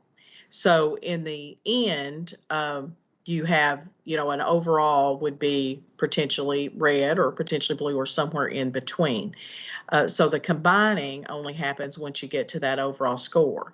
And so I may not have understood exactly what you were asking, Sheila. Were you really asking but how we get from the indicator up to this, or did you have something specific about that, the indicator 5x5 table? Both. So the first question really is, if I am a low achieving school, could I have the same score as a medium achieving school, but still be yellow when the other school could potentially be green? I see what you're saying. Yeah, let's go back to the chart, Jenny, so that we can look at that. So we'll look here in the recommended, very low performing school. And the only way you could earn a yellow, that's box D, would be if you had a statistically, well, not statistically, just increased significantly from prior year. So you could be low, make great gains, improvement, that's the change element. You could end up as a yellow. So your other part of that, Sheila, remind me of where the other yellow was, that you could be green. So if I had the same, let's just say that I had the same gains and or high growth as a very low or even low school, considerably same as a medium school, they could be green and I would still be yellow, correct? That's correct.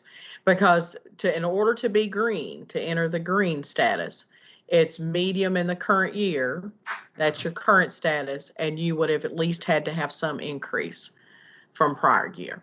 And again, what that actual number is once you have data and we do that standard setting, that LSAC will approve the cuts. But you're right in how you read the chart. Okay, has there been any consideration or discussion around outside of that 2 year? Because it would take 2 years if I were a low or very low school to actually reach green, if I'm understanding correctly. Has there been any discussion around, is there any point of growth that would allow a school that's low or very low to reach the green status in 1 year?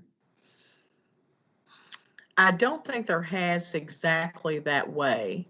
And you're right, the 2 year comes into play because you're comparing back. So the first time we report anything, and that's a very good question and observation, Sheila, the first time we report anything, we would just be reporting status. And that's how it's written out in Senate Bill 158, because there's a recognition you have to have the current year before you can look back then the next year. So I don't think there was, Sheila, and that's something we can certainly move forward as a comment from this group if you want us to capture that. But I don't believe there was any conversation of adding, in essence, it would almost mean you'd have a green going up in the last row or the one above it, and the very low or the low in the current year. There might have been a little discussion about the possibility of green appearing on that, really what would be the fourth row where it says low in the current year. Seems like there was some discussion with the board around that in that last box. So let's talk about the status. So the status is in that current year performance. So status would be the student performance of that current year. So if the prior year that the school was very low, but it has increased significantly, then that may bring that very low school up to a medium. So if it's an incredible jump, then that current year performance would be reflected in this left-hand column.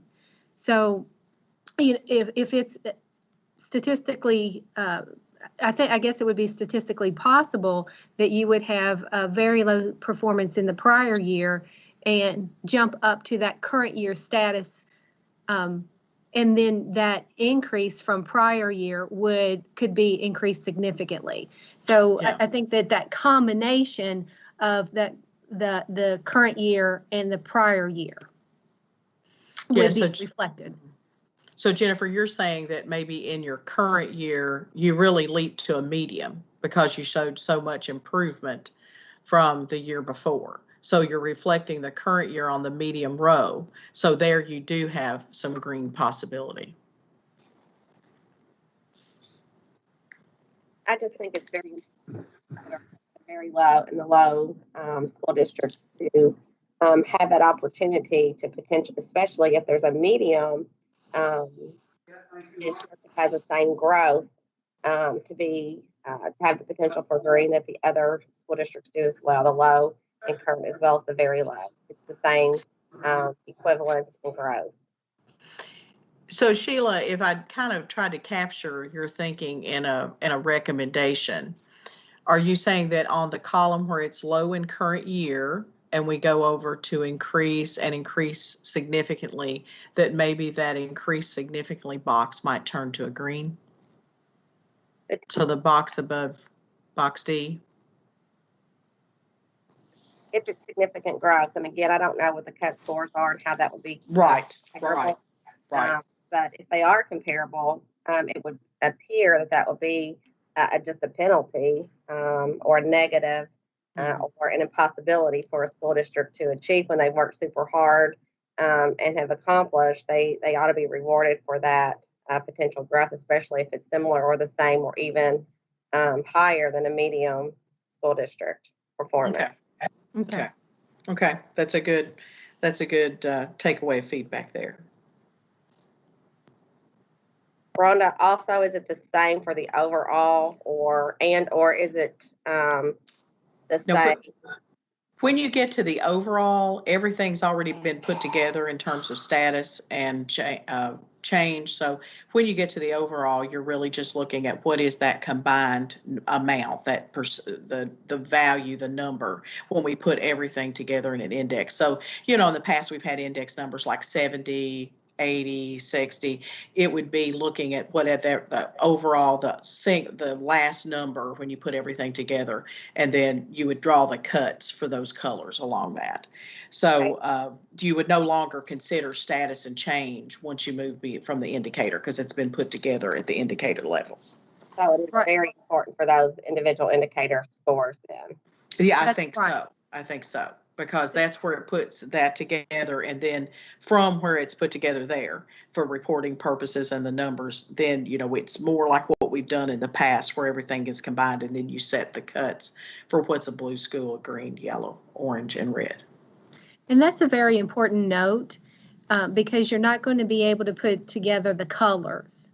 So as we looked at the weights, you know, some of those indicator weights are low. So if, you know, so you're not going to be able as a school to look at and say, okay, I have 3 blues and a yellow, you know, I should be, you know, blue or green, because it's going to be dependent on those numbers behind that scale.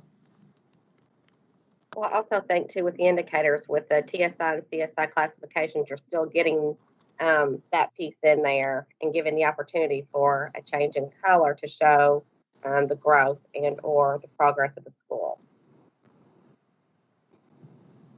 Right, because again, remember the CSI is the overall. Once you put all the indicators together, as you said, then you would indicate where's the bottom 5%. So CSI is about that bottom 5% of performance in that final one we're looking at on the screen now. And then TSI do you have groups of students that are performing as low as that bottom 5%. So those are very mathematical calculations as they're spelled out in SB 158, which is consistent to the federal law as well. So that would give us the district the potential, if you were a low performing school, to potentially reach yellow or green and still have a classification, correct? Correct, because you're putting together, if I'm understanding correctly your question, you're putting together by weight all those indicators.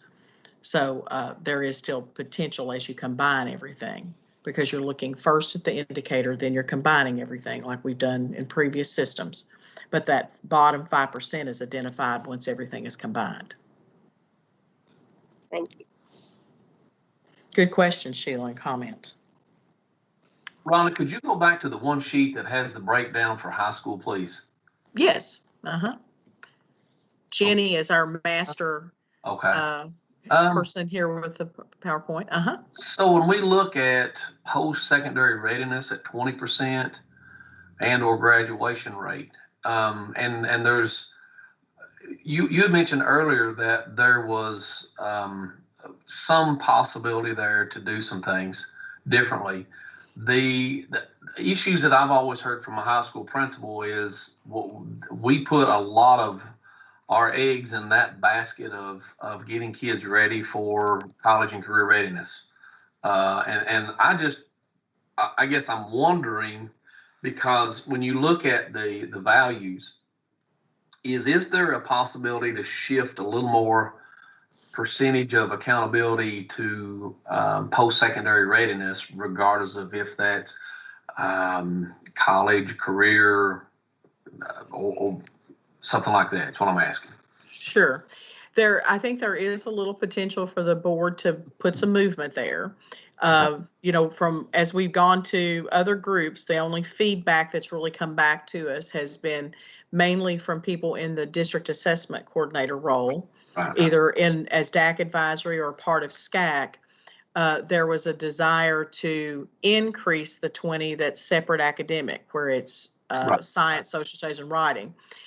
Because federally, you've got to have reading and math and graduation add up to 51%.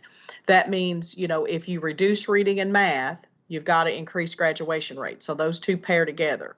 Right. So based on that, I think you would have to, if you wanted to increase post-secondary readiness, then where it would probably have to come from is that separate academic indicator. So if that's something as a group you all want to submit as some feedback to the board, we can do that. That would just be a kind of different position than the other feedback we've received. But that's why we are out collecting feedback. We want the board to hear what's on everybody's mind as this gets locked forward into the regulations. So if that is something superintendents would like to express, as you all talked today, that you would like to see post-secondary increase, we can certainly put that forward. But I think just based on what we kind of federally have to do, there's not a lot of place we can move it except out of that separate academic. You guess potentially could lower English learners just a little, but federally, if we lower that much, we'll probably get pushed back federally because it does have to be a part of the system. So here's my comment. So let's take the English learner progress. What if you don't have students that are in that category, or 10 or more students in that category? What happens to this 5%? It would get redistributed on what you do have. So let's just say for you may not have a very high population of students that are English language learners at the high school level. Then that 5% would get proportionally redistributed to what you do have. And so it wouldn't be just, equally divided. It would be, proportional distribution. And that's true of anything you don't have. We proportionally redistribute it to what you do. Kevin Hill is on the line. Kevin, do you have any addition you would say to that? Or did I hit that correctly?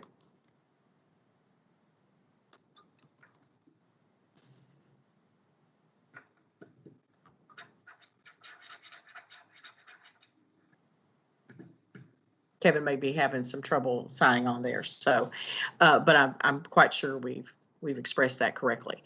So I think you did, Rhonda. Yeah, I'll back you up on it. All right, good, Jennifer. We're out here without our data guys back up, but I think we got it right. Okay. So, obviously that is the kind of, just like we've taken some comments away with you on the, the other pieces we talked about today. If you all want to make, a think about feedback or even something more formal, you certainly can do so, and we'll take it forward to the board. Okay. Well, is there, I guess I'll ask the body, superintendents, do you all have issues or concerns that you would like to voice? I've got a question for Rhonda, and it really goes back to, she's already addressed this, but I just need a little more clarification. Sure, Harry.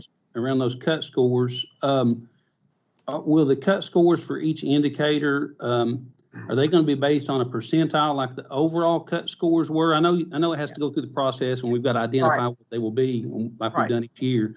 But, or will they be based on a set number? No, the Senate Bill 158 requires them to be based with percentiles. So you'll be looking at percentile. Now the goal is you set the standards, you set the cuts using percentiles. Obviously that'd be in the first year you have the data, you would set the cuts. And then the goal is to keep them consistent then for up to 6 years. And Senate Bill 158 does have some language that, for instance, if it no longer differentiates schools as we're required to do federally, then you've got to come back and reset them. So for instance, if everybody was very, very high, that might not differentiate enough for federal, but it might.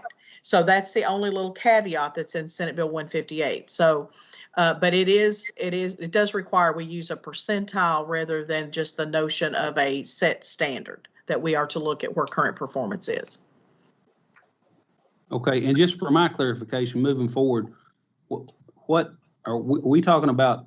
I don't think we're talking about this spring's assessment. It would be the next. No. Is that? I mean, and we don't know what's going to happen this year. We don't know. No, balls are in the air totally. We are being told federally at this point to prepare for assessment, to administer assessment. So no one has been told you will not administer assessment in the spring. So we're working with the vendors to develop something for administration. We will talk to the board a little bit about we've worked with our vendor, could we do a simplified version of the assessment? and push the federal level to support that or to accept it. It wouldn't meet all the requirements, but could we strip it down, have it be shorter, have it be able to give you some information about as a student, novice, apprentice, proficient, and distinguished? And could we do that for 1 year? You wouldn't want to set your standards long-term on that kind of disrupted experience. So, you know, I think the way to think about this is we're trying to build the regulation as it should exist without COVID in our world. Right now, I think we'll have a lot of things that we just may not be able to accomplish because of COVID. But this regulation is being written as if COVID doesn't exist. Then there may be other opportunities to waiver out of situations, either federally or at the state level, having some flexibility because of COVID. Much like last year, we had to be flexible on a lot of things because of COVID. So think about this as being with no COVID in place, I think is a way to think about it. Thank you.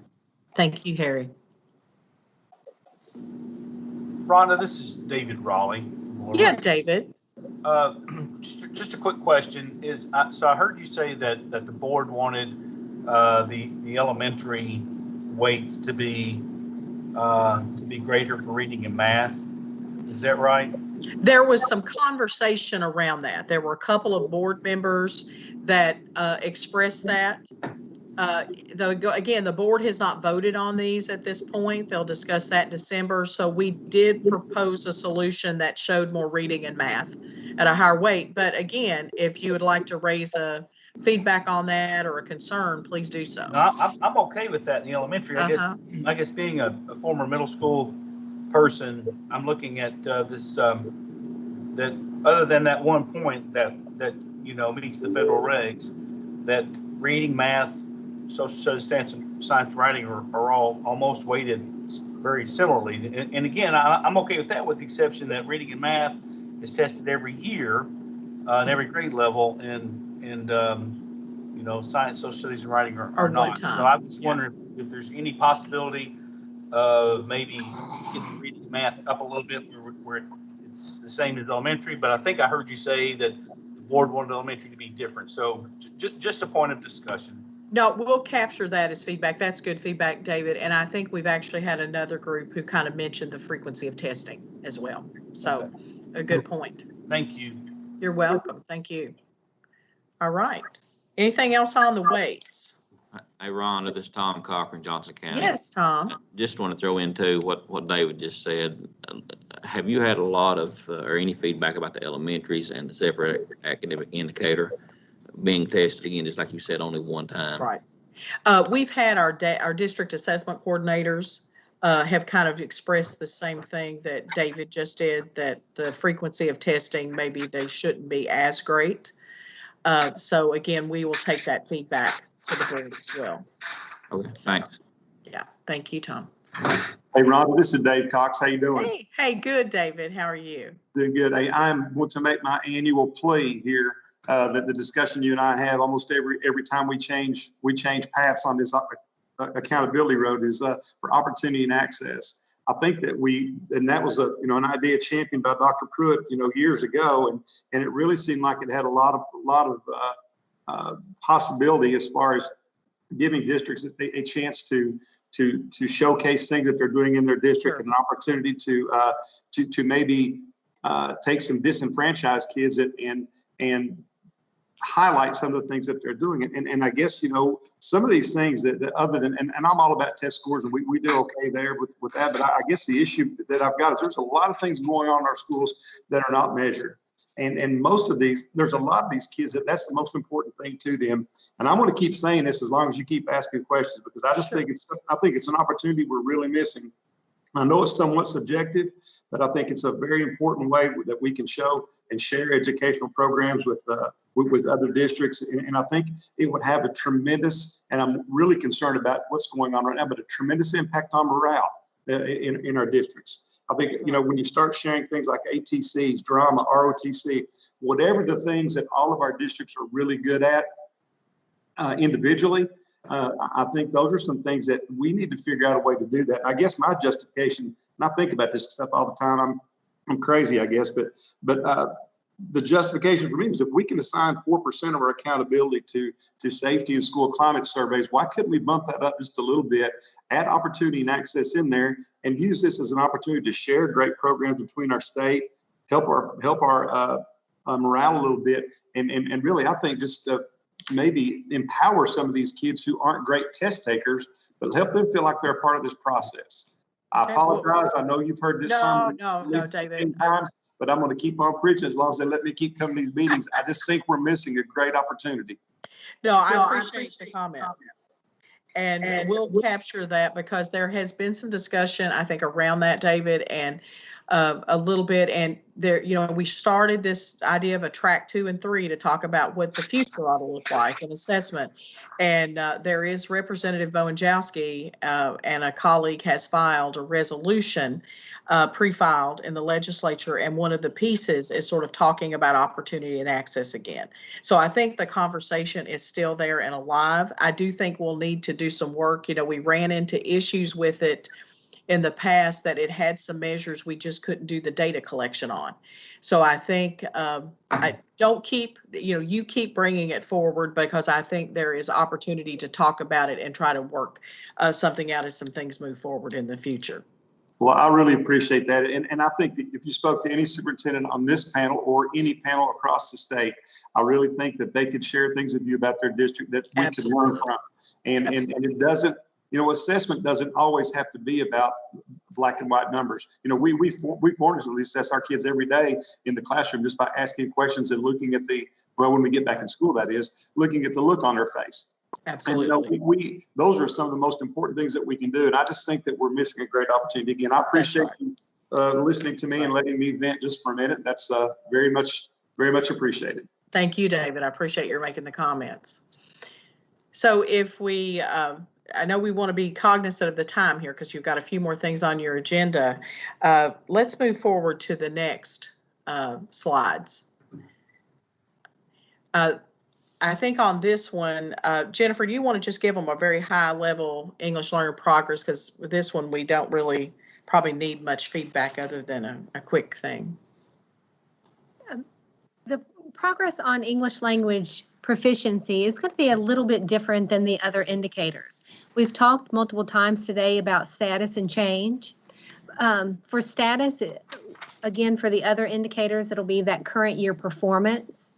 In conversations with the U.S. Department of Education and also one of the drafters of Senate Bill 158, they understand, and we have come to understand that isn't in alignment with the ESSA statute.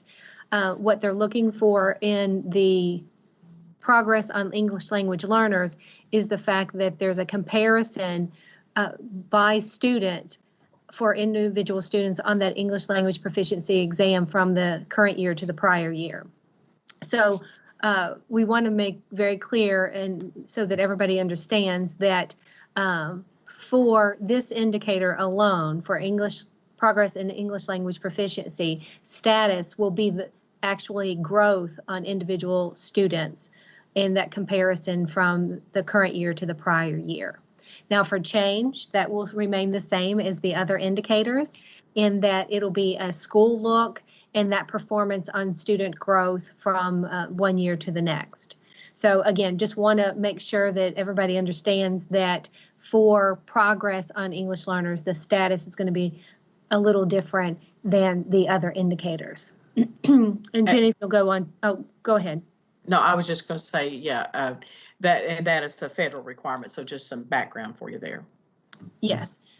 Then, Jenny, if you'll go on to the next one, the ESSA allows for flexibilities when students come into the states or when they come into the public schools. In the previous regulation, and you'll see in the regulation that it said there may be, or depending on analysis, the board has given their guidance on the fact that they would like these flexibilities to be included in the state's accountability system. So you'll see in that section that it is been changed from a may to a shall, that these flexibilities that are allowed by ESSA shall be included in the state's accountability system. So those characteristics of students when they come in will take into account on initially enrolling in U.S. public school and the degree in which they have English language proficiency when they enroll, as well as the interrupted schooling that they have. So these will be included moving forward into the accountability system. The way that we'll are proposing to do that at this point is to have different growth value tables. So we've had the growth value table in the previous system for English learners as well as for reading and math.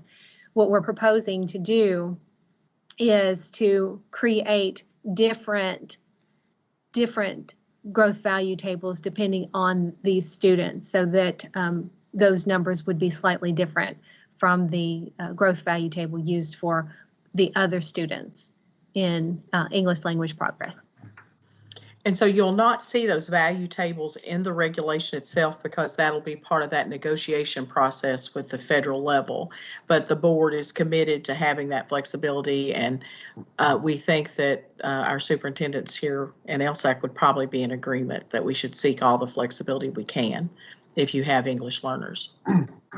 Rhonda, I'm seeing nods, heads nodding. Heads nodding, very good. And the gallery, thumbs up. Okay, thumbs up. So, Rhonda and Jennifer, just a quick question then. So I sit here and I study this stuff a lot. But if we're really looking at assessment tools and how we're measuring kids, I think we have to measure our kids where they're at and what they're doing. Not only, and you've heard me mention, of course, poverty. High poverty is one thing. But I'm telling you, we have, and I'm sure a lot of superintendents have got the same problem, we have a lot of transient kids and families that are not going to fall and hit the bill of what and how federal alignments are going to be. So in other words, it's not because of war, it's not because of refugee status or even maybe migrant status, but it's just something to consider. And I just want to put it on the table just for a short, brief discussion about transient rates of kids. And if we looked at Infinite Campus, for example, and we could see that one kid and one family has moved 10 times and they're in the 4th grade, that is a lot of movement for a 4th grade child, which we all know and research suggests and validates that that's going to have a negative consequence on academic learning. So I was just wondering, we were talking about factors that are out there for kids and for students and for schools. Incident rates of transitions. I don't know. It concerns me, and there may not be it may not need to be in the measurement tools, but I'm just saying it's something that affects a lot of our kids, probably more so than what we realize. I think that's a good point, and I do think, Tim, that's one reason that you have the federal rule around having what's called the full academic year. Right. That states can set the notion of 100-day of enrollment before you count, and that may, in some instances, seem like it's even too low a number there. But I do think that that's one place where there's an ability a little bit to handle that transient situation, so that maybe a student codes just to the district or the state and not to the school.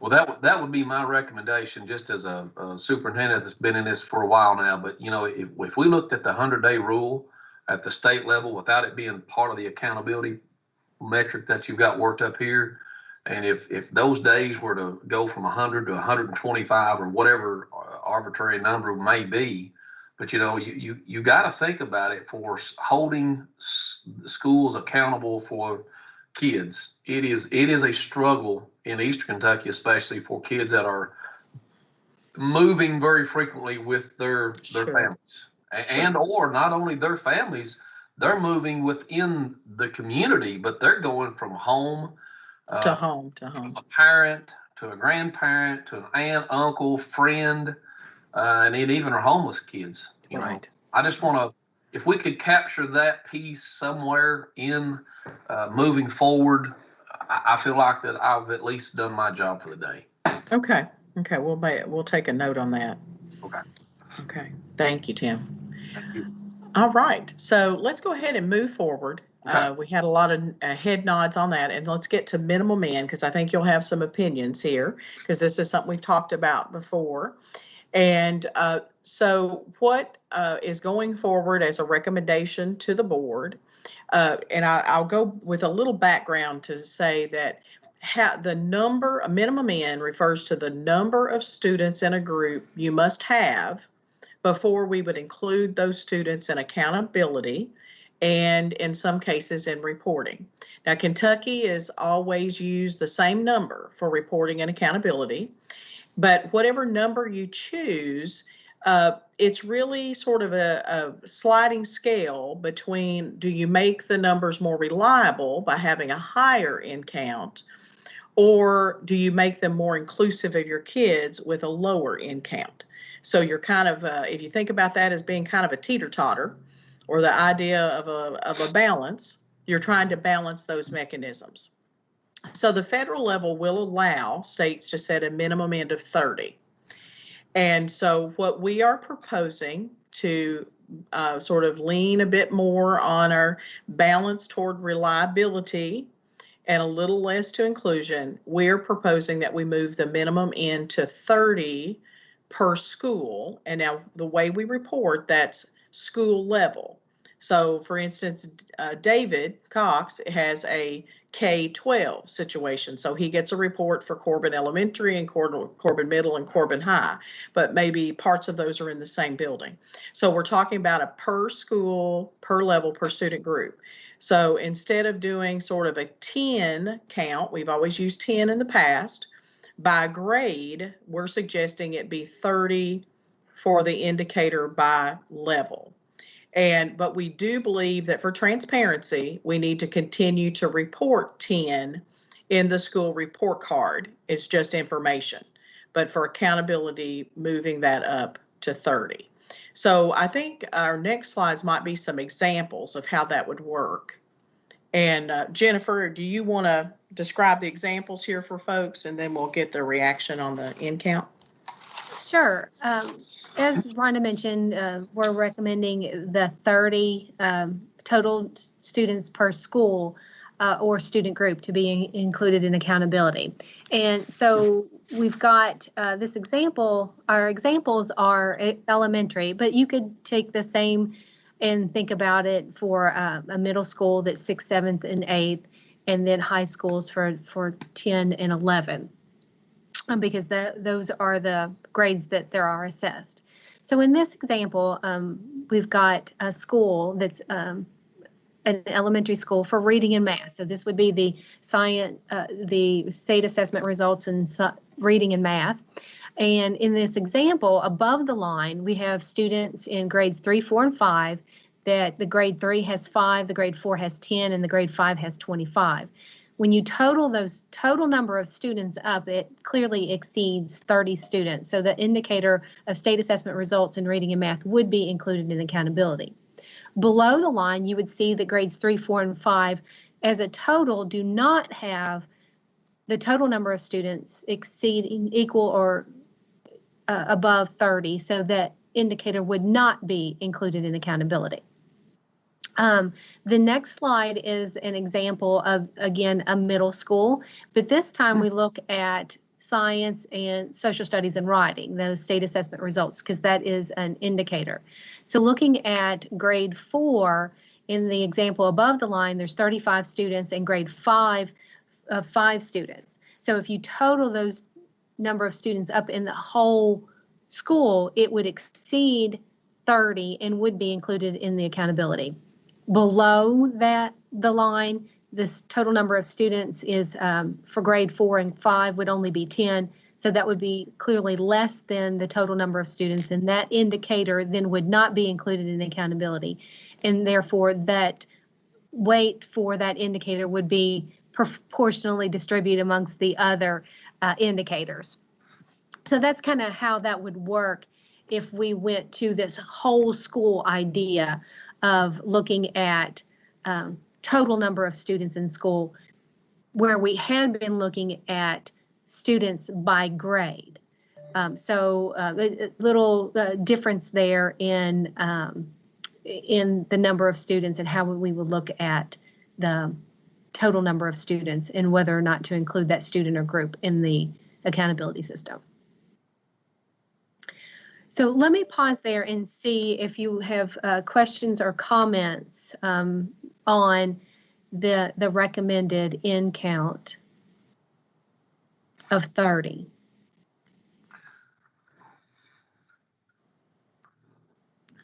Jennifer and Rhonda, this is Tom Cochran. Clarifying, you may have said this. If our setup, our design is we're K through 6, and so would we have to have less than 30 kids in 3, 4, 5, and 6 in order to for that school in order to be counted here for accountability?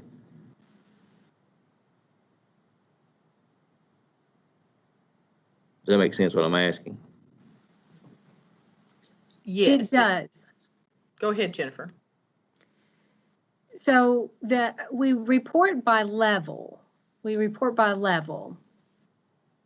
So again, in the examples that I've used, it's based on that standard configuration for accountability. Now, reporting is different. It is different for that.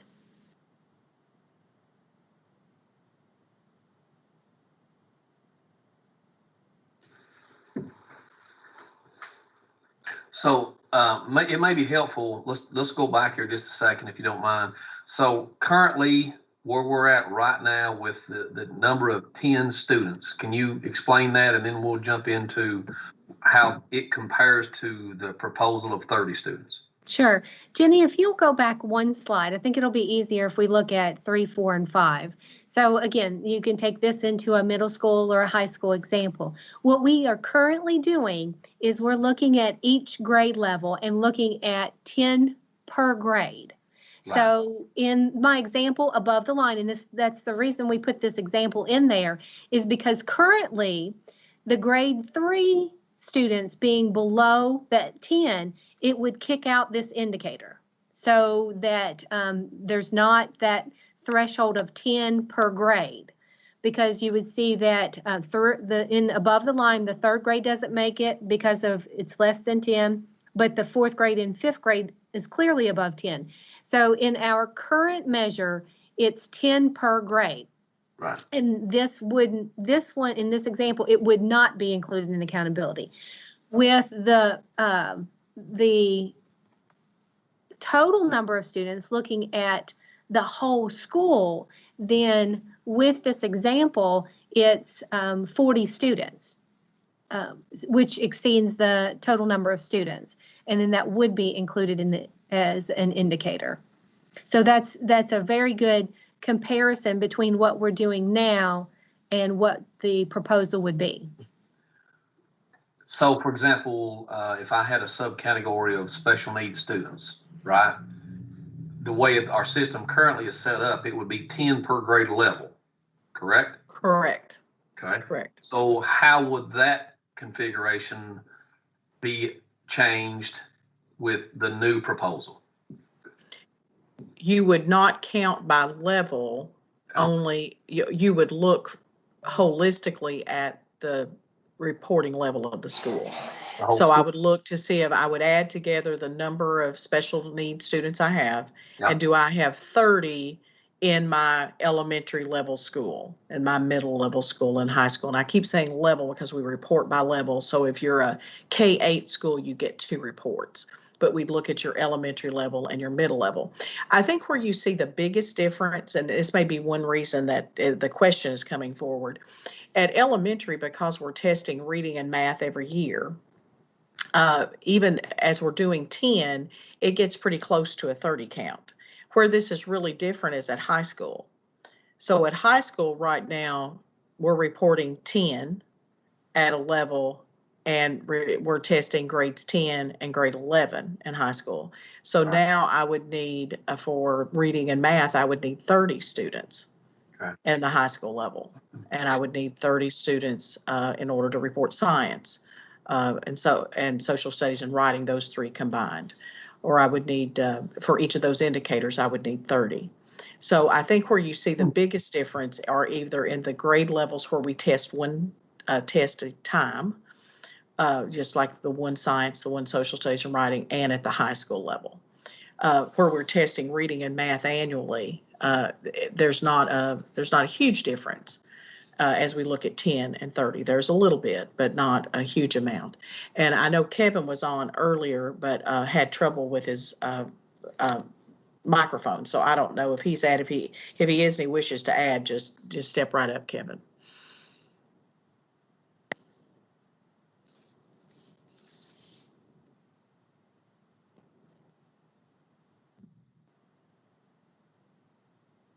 Okay. Rhonda, So, this is Harry yes. Burchett. Yes, Harry. I want to be one to just say thank you, because I know we talked about this before in the past, you and Jennifer both, about that in count. I'd always wondered why we couldn't do it as a percentage, I think, was our discussion. But I believe this is, as far as reporting purposes for accountability, it appears to be provide more flexibility and try to equalize it. Like you said, a balance. It tries to equalize it a little bit more than what it was the way it currently is in regulation. So, right. Thank you for the work. You're welcome. So and as we're kind of, I guess, Rhonda, anything else you all would like to add? This was kind of a overview. I'd mentioned earlier the section 5. We've put a reference in there to the state consolidated plan, because those are reporting areas only, and they'll need to get some feedback and interaction with the U.S. Department of Ed. So we've removed the calculations and left them open and just mentioned the state plan. So you'll see a little change in status moving forward to the board meeting. You'll see a little change in section 5, but it does not impact accountability. So, and just for my sake, I believe personally and professionally as well, as along with probably some of my colleagues, this is one of those things when you talk about accountability and you talk about the importance. I'm pretty certain that I would recommend that we do a second reading on this, just so that we have it in. We can flush out questions. We can clarify any speculation that may be there, and we're all on the same page before it moves forward.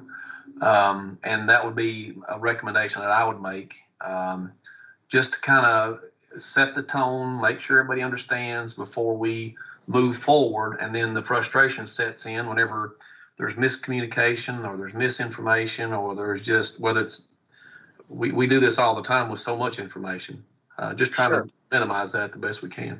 Sure. And so we certainly can take that forward to the board, and I'm sure Jennifer Fraker and her role will do so as well, and Todd Allen. Yeah. Okay. Superintendent Bobrowski, just a question, and this is more question for Rhonda, and I'm not sure if Todd's on or not, but just considering that the legislature put this in place, and so what you're seeing Rhonda try and do is shift the regulations to match the legislation. In that request for a second reading, I'm just wondering what that does for us in terms of timing and meeting the pace that we need to match up with the legislation. And I apologize. This is a context question. I'm the new guy, so I'm just wondering how that all comes together. It would push back the overall completion of the regulation by, I guess, 2 months, because you still have a 60-day public comment period in the statement of consideration process. So I think that's the most immediate sort of impact if it doesn't move forward to public comment starting at the end. And we do have, Jennifer Fraker reminded us in chat that we still do have the ability for additional feedback during the public comment period when it's open for public comment for 60 days. But I'll let, I'm sliding over into the lawyer lane, so I'll let Todd weigh in. I think you did a great job, Rhonda. That's correct. Our regulations, about a year or two ago, the General Assembly changed the process and extended the public comment period from 1 month to 2 months. And they also extended the legislative review period from 30 days to 90 days. So that tacked an additional 3 months onto the process. And the way our board meetings fall every other month with the State Board of Education, sometimes that also adds an additional month to the process. So because this is very long, the State Board has expressed that they want to move to a process where they're only reviewing regulations once and approving them, and folks can provide their comments to the State Board using the public comment period if they're unable to do so prior to the adoption of the regulation. So I guess, Superintendent Bobrowski, we can certainly take forth, if LSAC wants to table regulations or request that they have some additional time, we can take that forth to the State Board of Education, but that doesn't necessarily mean that the State Board of Education is going to delay its review.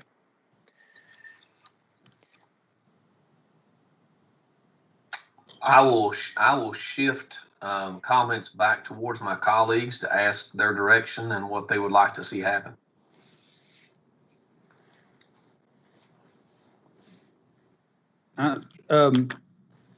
Superintendent Bobrowski, Harry Burgett, I would like to just weigh in that, when we're dealing with these, and again, first off, I think the world of Rhonda Sims, known her all my life, and the work that they do there is unbelievable, as is everybody at the department. And nothing I've said today is meant to suggest anything otherwise. But when we are dealing with these series of changes and asked to review this information, I apologize if I'm a little bit behind. I'm certainly familiar with the state law that changed, but from seeing the regulatory side of it, this really was the first opportunity to see that for me, I think, unless I missed that somewhere, Rhonda, and if I did, I apologize. You did. But I don't believe this particular regulation was in the first email chain that came out. It actually came out yesterday in the updated link, I believe, if I'm not mistaken. And I could be wrong about that, but I just feel like in order to be able to understand this and digest it, it is a huge amount of information. And then now that we're learning today that we're only going to see these things one time for one presentation to LSAC, and I know that we are just a review body, but I hope to think that the people on here, so my process is this: when I get these regulations, like last week when I got them on the 18th, I immediately upload them to a team drive and I share them out to all the superintendents in the districts that I represent, because it's aligned with the judicial precincts, right? So, and then hopefully ask them to read them and weigh back in so that everybody understands where we are and what we're looking at, and what we're being asked to make a recommendation to the state board. So for me personally, I just feel like we need a little more time, and I understand that creates issues on the other side for Mr. Allen and the process for getting the regulatory process complete. But it's very difficult when we don't have as much time to be able to see this and learning about the one reading now. That's a big change for me too. Sure. And we certainly understand and respect those concerns, Superintendent Burchett, and we're happy to carry those back to the state board and explain those concerns to them as well. It's Superintendent Mitchell. I also want to say that I definitely trust Rhonda's judgment, know that she'll take her concerns back. I appreciate all of her hard work. My concern also falls with the timing. Also would like to, if at all possible, have additional conversation with my colleagues to get their feedback and input as well. Also, to discuss further with my instructional supervisor at the school district level. So that's my input. Again, very much trust Rhonda's judgment. Know that I've worked with her for a number of years. I know that she listens and also takes back the feedback as well. With that, also, Rhonda, I'd like to say I don't want to beat the dead horse about the color chart, but I also want more time to digest, if at all possible, what those cut scores and what that means for the performance levels with the different categories, not just the lower achieving versus the medium, but also how that rolls up with the medium and the high. That's just me personally to digest that. But thank you for your hard work. That's just my input. No problem. Thank you, Sheila. So I'll throw in one other, it may be a kink or may not be, Commissioner. And again, this is something that we just have to think about and process. But is it out of the norm for us to digest this information? When does the board meeting? Is it next week? KBE. Yes. I was just trying to think of alternatives if we got into a bind and needed more time, right? You know, could we call a special call meeting and after we've had time to review this, to push this forward and through if, you know, maybe, you know, if you know you're going to run into that roadblock where the Kentucky Board of Education is going to say, no, we're just going to move on with it, and we need more time, then maybe we need to think about as an option to maybe do a special called LSAC meeting to review and then proceed. That's just something that just came to mind. Well, I might ask if, and we're sort of putting Todd on the spot a lot to quote and cite state law on the spot, but I'm unfamiliar if this body, well, let me back up.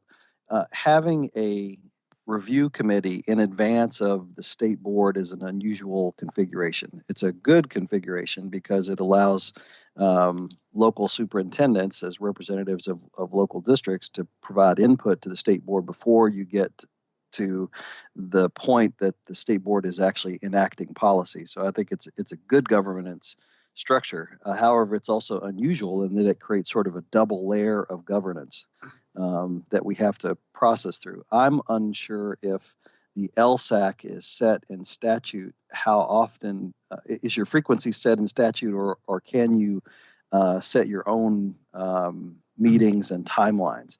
If it's the latter, which would be true for most boards and councils and entities, you can set all the meetings that you want. And including special meetings, but I defer to Todd. Todd, I hate to put you on the spot to answer that question, or maybe we have to research it some more. No worries. The Open Meetings Act would apply to the Superintendent's Advisory Council because it is a body that is set forth in statute, so they would have the ability to call a special meeting. As Superintendent Bobrowski indicates, it has to be advertised to the public 24 hours in advance, and the body could only take up the matters that are on the agenda for the special meeting in that situation. Okay, so it sounds like that you can set that special meeting if you feel like you want more another pass at this information to provide a recommendation. But as Todd also mentioned earlier, the state board can move forward if the LSAC decides not to take action on something today. It just means that you didn't sort of weigh in for or against this matter. And Commissioner and Superintendent Bobrowski, I may also add, it sounds like based on some of the conversation, perhaps what we're talking about more big picture is the LSAC members providing some feedback on timing around when they need materials and when a regular meeting would occur prior to the board meeting. If that's something that, we can have some feedback on to adjust more big picture, that may address some of the concerns as well. So just throw that out there. Okay, thank you.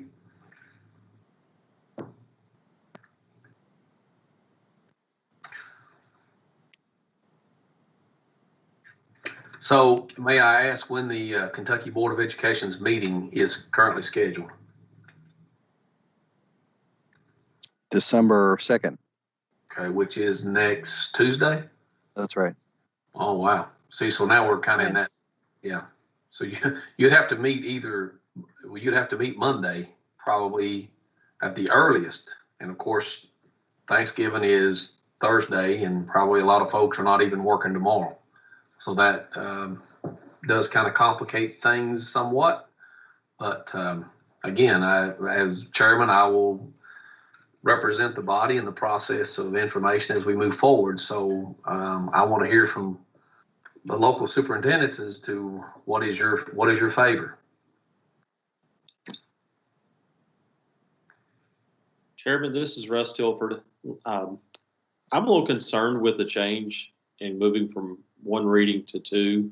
Okay. Over the past, we've had the flexibility of having the first reading give us a chance to digest and dig a little deeper before that second reading. Just as today with the special education regulation, we were able to come back and have some good dialogue. Right. Hopefully make changes that are going to be positive. Where if we rush through this with one reading and approval, it may not give us the necessary time to truly get the feedback that we need, slow down, and take the time to do it right the first time. So I encourage the Board of Education, the Commissioner, to let's slow down a little bit on this, continue to have in place the first reading and second reading for LSAC. Likewise, if there is an emergency situation, just as we have in the past, that we can approve things through a first reading, but to give us that opportunity for a second reading, I think is critical for all of us to feel better about the process, to digest the information and slow down and just buy time for ourselves when we have the opportunity. Thank you. Well received, Russ, and thank you for the comments. I think it kind of gives us a perspective of where we're coming from. I think the overall arching theme is we want to, whatever we approve and move forward, we want it to be right, based on our feedback and our input as well as our understanding, so that as it moves through the process then becomes very smooth for the next step.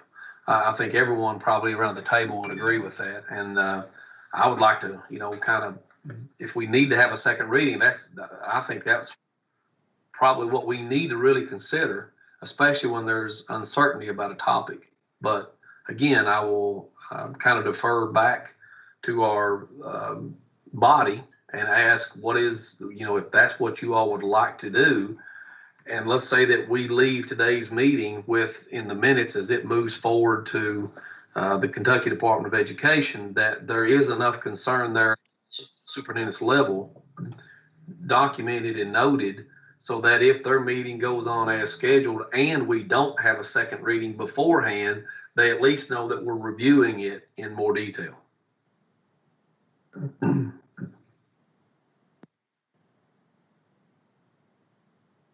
Now, whether they are going to approve this or accept it and move forward, I don't know. But it is kind of a little bit of an unusual situation, we'll say, but we'll figure it out. I mean, we got too many smart people around the table not for it to happen, right? Well, and as Jennifer noted too, I would add that even assuming that the board did go forward and approve it, during the public comment period, LSAC could submit a public comment that would then be considered by the board for changes. So I don't want it to seem as though LSAC would not be heard in its response and feedback. Just would look different than typical.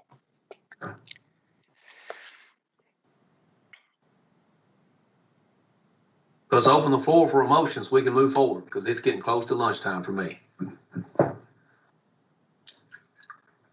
Joanne has indicated that the KBE meeting is now Wednesday, December the 2nd. So could we potentially hold a meeting on Tuesday? Oh, so next Wednesday instead of next Tuesday. Is that what I heard? Correct. That's from Joanne in the comments. Okay. That's correct. That's correct.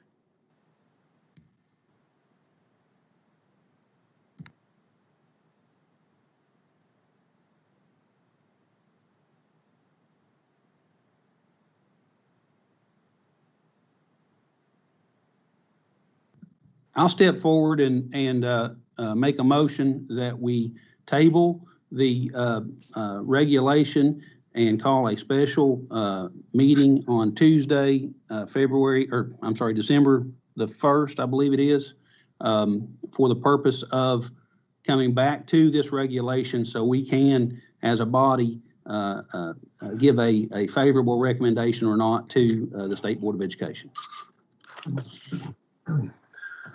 We have a motion. I need a second. I'll second that. Sheila Mitchell Anderson. Okay. We will need a roll call, please, Ms. Fraker. Danny Adkins, Danny Atkins, yes. Kirk Biggerstaff, Kirk Biggerstaff, yes. Tim Bobrowski, Tim Bobrowski, yes. Harry Burchett, Harry Burchett, yes. Tom Cochran, Tom Cochran, yes. David Cox, David Cox, yes. Keith Hale, Keith Hale, yes. Sheila Mitchell, Sheila Mitchell, yes. David Raleigh, David Raleigh, yes. Kelly Ransdale, Kelly Ransdale, yes. and Russ Tilford. Russ Tilford, yes. Thank you, Chair. Okay. Thank you all for the vote, and we can move forward. And if it's okay, Rhonda, could you send us all the PowerPoint that you have presented here so that we all have it as presented? And then do at this point in time, and Todd, I'm asking you, would we need to set the time now for that meeting, or would that be something we do towards the end of this meeting? So long as the chair sets the time of the meeting 24 hours prior to the meeting and sends out notice, that will be sufficient. You can certainly take action to set the time of the meeting now if you would like, or you can do that later, just so long as the notice goes out 24 hours in advance. Okay. So let's pick this up at the end, and then Ms. Fraker, if you can help me a little bit, we'll try to get our times together. There may be something else that we want to talk about at that special call meeting, and then we can move forward. Okay. And we'll get you the materials. Thank you all for your good conversation and comments today. Appreciate it. Again, Rhonda, thank you all for being understanding. Right. That's an understatement to say the least. You're welcome. You're welcome. Okay. Okay, let me see where I'm at here. Accountability system, new regulation, Kentucky academic standards for world language. This is a first reading. And we have Krista Hall from the Office of Teaching and Learning. Good afternoon. Thank you for letting us speak today around this new regulation. I'm here to present this as well as my colleagues Thomas Klaus and Aaron Chavez. So 704 KAR 8110 is the new proposed regulation to incorporate the Kentucky academic standards for world language. So currently there is no Kentucky law that does have academic standards for world language. So what this will now allow us to do is any public school that is offering a world language course or program, this will now establish the minimum requirements for that course. So in this process of the standards revision, we did follow the requirements established in KRS 1586453. And although this regulation is set out and specifically highlights reading, writing, math, science, and social studies, at the department, we try to adhere to this procedure for all of our content areas. And in this process, the areas that we are to work on in revision is to make sure that our writers focus on the critical knowledge, skills, and capacities needed for success in a global economy, that the result of the standards will result in fewer but more in-depth standards to facilitate mastery learning, that the expectations will be communicated clearly to all of our stakeholders, teachers, parents, students, and citizens, as well as be based on evidence-based research, consider international benchmarks, and then ensure that there is alignment from elementary to high school to post-secondary so that students can be successful at each of the education levels. And on this next slide, we like to call this our game board. And while world language is not established in the statute saying that we had to follow all these procedures, most of them we have, and we're actually in the third column, the second to last box. The going through the KBE approval and the legislative regulation process is quite intensive, but that is the step that we are at this point. I do want to say that in this process, there were teacher writer committees that were developed. So we had an advisory panel as well as a review committee. These were made up of world language teachers from across the state. And those teachers are the ones who drafted these standards. We also were required to have independent surveys of these draft standards once they were developed. And so once we received the feedback on those writing committees came back together to respond to that feedback. And I think with that, I will turn it over to my colleague Thomas Klaus for more details on the actual standards. Hi, everyone. So as Krista mentioned, we did follow the process laid out in statute. So in August, that initial survey went out on the Kentucky guidelines for Kentucky guidelines for language proficiency. Our teacher writers were brought in starting in January and February. And over the course of the year, they developed the draft standards document you have before you today. The foundational kind of pieces of the draft Kentucky Academic Standards for World Language was the writer's vision statement. So the writers wanted to ensure that students have access to instruction that allows them to practice language, but also their cultural knowledge of the target culture. They wanted to ensure that students also have the opportunity to learn not just about the language, but also about the people, places, and practices that make up that target culture. The writers also wanted to ensure that the document allowed for students to become deep thinkers, reflexive inquirers, and good communicators in the target language. And really the crux is the writers really wanted to push the use of culture to the forefront of the language learning experience, understanding that these things don't happen in a vacuum. So really to fully understand a language, it's really understanding the nuance of the culture that's in that place. So understanding Spanish and that's spoken in Madrid is going to be different than understanding the Spanish spoken in Buenos Aires. So understanding that nuance was very important for the writers. Furthermore, the writers really wanted to ensure that they had alignment to national standards, especially for the proficiency levels. And so they called on and reflected on the proficiency levels found in the ACTFL and Assessful ACTFL documents, which are the national standards. They wanted to ensure that students had an opportunity to be able to and practice building relationship with other cultures, both verbally and non-verbally. So not just looking at the speaking of a language, but also the writing. And really, again, they wanted to push that focus of culture to the core of language learning, while also providing some guidance on ensuring that there were examples of instruction that was racial, that embodied, racial equity as well as gender equity.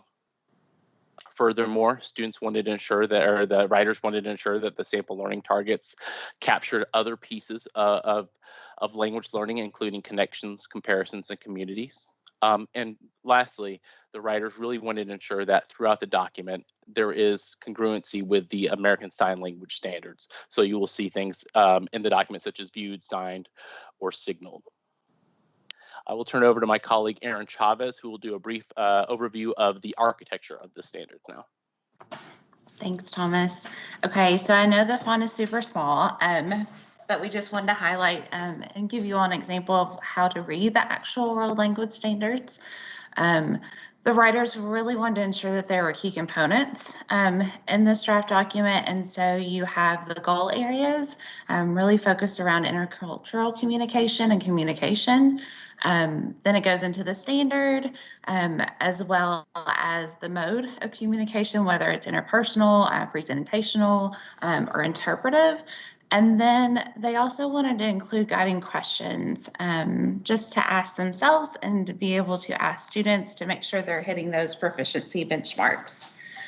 There's three different three different proficiency benchmarks: novice, intermediate, and advanced. And then those are subdivided. And then those performance indicators are within each category. They also wanted to ensure that there were sample learning targets. This is not an exhaustive list for sure, but they just wanted to give all shareholders and especially teachers and students who will be utilizing this document just to brainstorm how global competencies are embedded with them in those sample learning targets. So Again, another snapshot of how to read the world language standards, and it's just focused on a different goal area. So a little bit about, as Krista mentioned, at a couple of times during this process, we used an independent third party to basically procure public feedback. And so the last public feedback survey went out through in August and September. And as you can imagine, demographically, most people who took part in this survey were world language teachers. We also had a large group of general ed teachers, but also a smattering of other education stakeholders. Some of the big, the main feedback from that survey was that 74% of respondents accepted the draft Kentucky Academic Standards for World Language as is, while 26% had additional feedback for the group. So largely, that feedback was, we brought the AP and RC back together and they looked through that feedback and they made changes to the document to simplify the language and simplify the architecture. As Aaron mentioned, they pushed the intercultural communication standards to the forefront before communications because they wanted to, again, really be intentional about having culture be the centerpiece of language learning. And then lastly, for intercultural standards, they provided a framework for really thinking about investigation and interaction. So they basically more clearly articulated the idea of using language, behavior, and products and practices as a way for teachers to investigate and interact with language standards. We are still in the process of gaining feedback on this document, so we are presenting to a multitude of different advisory councils, and we've also had 2 focus groups that we've set up, one with the Kentucky World Language Association, and then also one with the Fayette County public school class of students to get their feedback on the document as well. So now I will turn it over to see what questions you all have for us.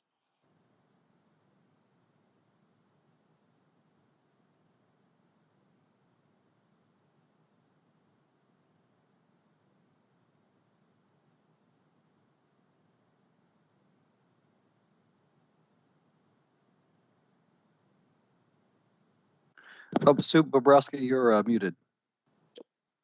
Thank you. I'd like to thank everyone for the work that they put forward on making this happen.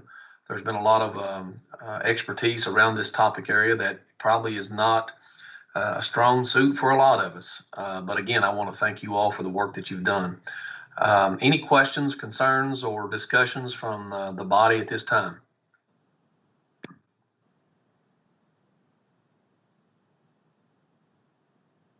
Okay, hearing none, do I have a motion to approve the 704 KAR 8:110, the Kentucky Academic Standards for World Language?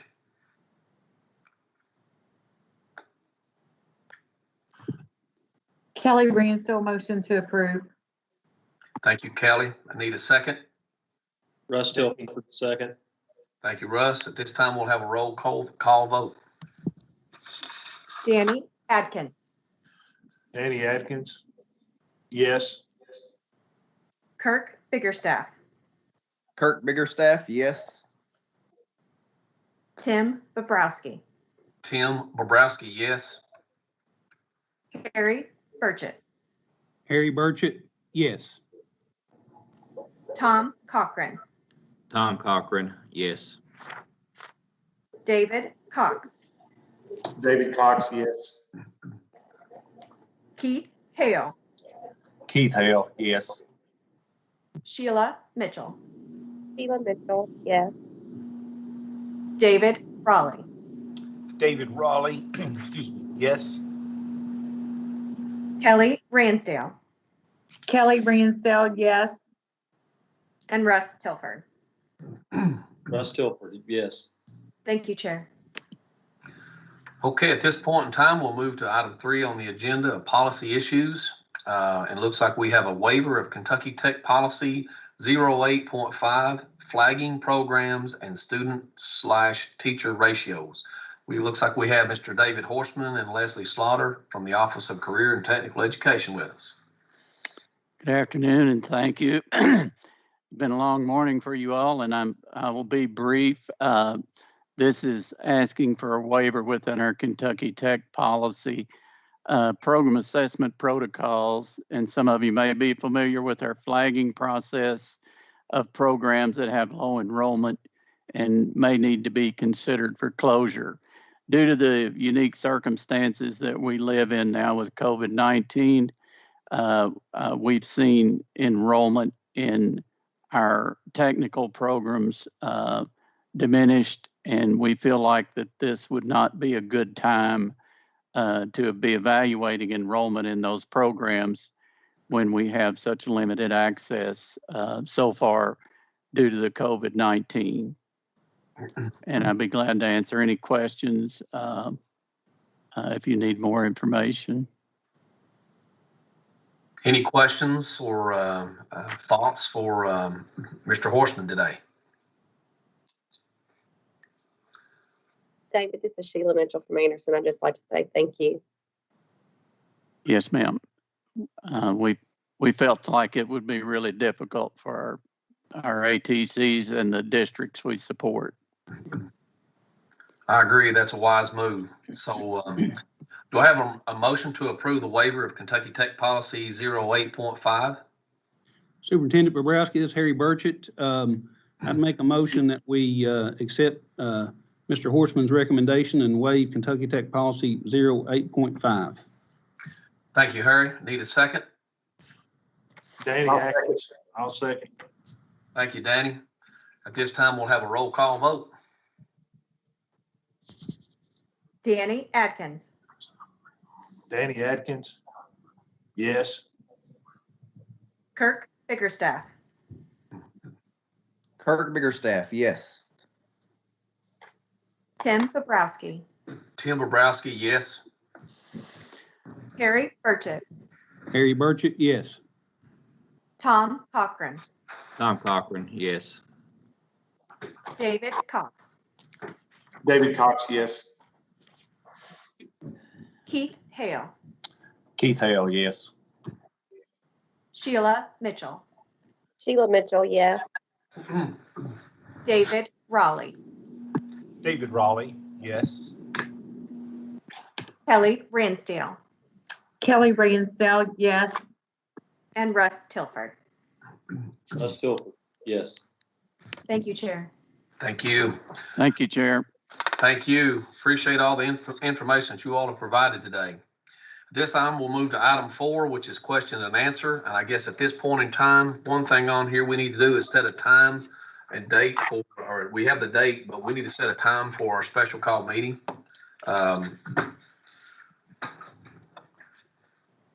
I'm open to suggestions from anybody from the body that works with you and your calendar. Tim, I would suggest 9:30 again. That keeps it kind of consistent for us. This is Dave Cox. Okay. It looks like we may have a superintendent's webcast at 2 as well that day. So 9:30 in the morning would be better, I'd imagine. This is Danny Atkins, I'm sorry. Okay. Is that okay with everyone, or do we need to discuss other times? Everybody's good? Give me a thumbs up. I don't think you have to do a roll call, do we? Just a thumbs up, make this kind of, I see a lot of thumbs up in the air. Okay. Okay, so let's add to our minutes here on item 4 that we'll have our special call meeting on the 2nd of December at 9:30 a.m. Eastern Standard Time. Ms. Frecker, I know we have to advertise and push this out, so I'm assuming that's what you will take care of. Is that correct? That's correct. We'll take care of that. Awesome. Thank you. You all do such a good job. All right. Moving down. Looks like we're finally to item 5, which has been an adjournment. So at this point in time, Chair, Bobrowski, just on the previous item, if you don't mind, Sure. just to coordinate the KDE staff that will be necessary.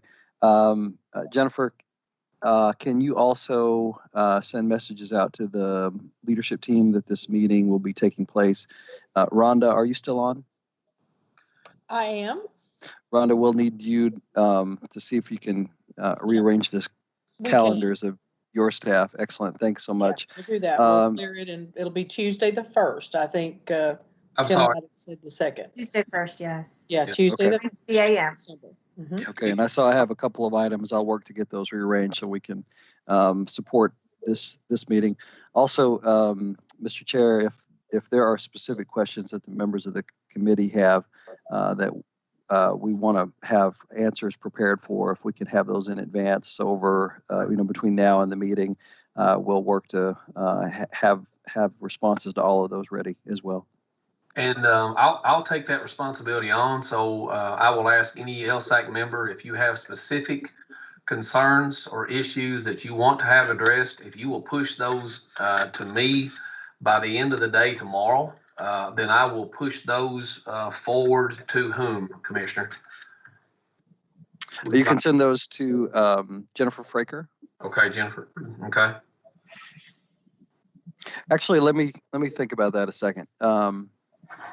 I think probably to send them to Jennifer. That way she's got them for the record for this meeting, but also include Rhonda, because Rhonda's going to have the program staff that are actually going to be responding to it. Does that work, Jennifer and Sure. Rhonda? That's great. Okay. Sure, absolutely. And Jennifer would communicate them either as well, but we'll make sure that we're prepared for some more conversation on Tuesday. So take me out of the mix, which is a wonderful thing, right? So just send those questions and concerns to Jennifer Fraker and Rhonda Sims. That way they're both on the same page, and we'll have that ready to go for December the 1st at 9:30 a.m. Sounds like we've got a wonderful plan. All righty. Let's get out of here, gentlemen and ladies and gentlemen, because it's been a long morning. Commissioner, any closing words from you? Well, just thank you. I appreciate all the time and attention that you've put into this. We'll work to make sure that at that next meeting that we have coming up, we address the questions that you have and make sure that you feel comfortable making a recommendation on those proposed regulations. And then on the other matter that we tabled, I've already asked Greta Hilton and Todd Allen to start preparing a brief on the questions and concerns that were raised in the special education regulations. And so we'll distribute that and start getting feedback on that one as well. That one doesn't have quite the time urgency on it. Exactly. So we've got more time on that. But I appreciate all the deliberation and thoughtfulness of everybody that's part of this group. Thank you. All righty. Thank you, Dr. Glass. And listen, on behalf of Tim Bobrowski and Allison County Schools, I want to wish everybody a happy Thanksgiving and spend some time by yourself. You're not allowed to spend time with family. So at least have some fun with yourself. Get outside and do something that you've not done in a while, right?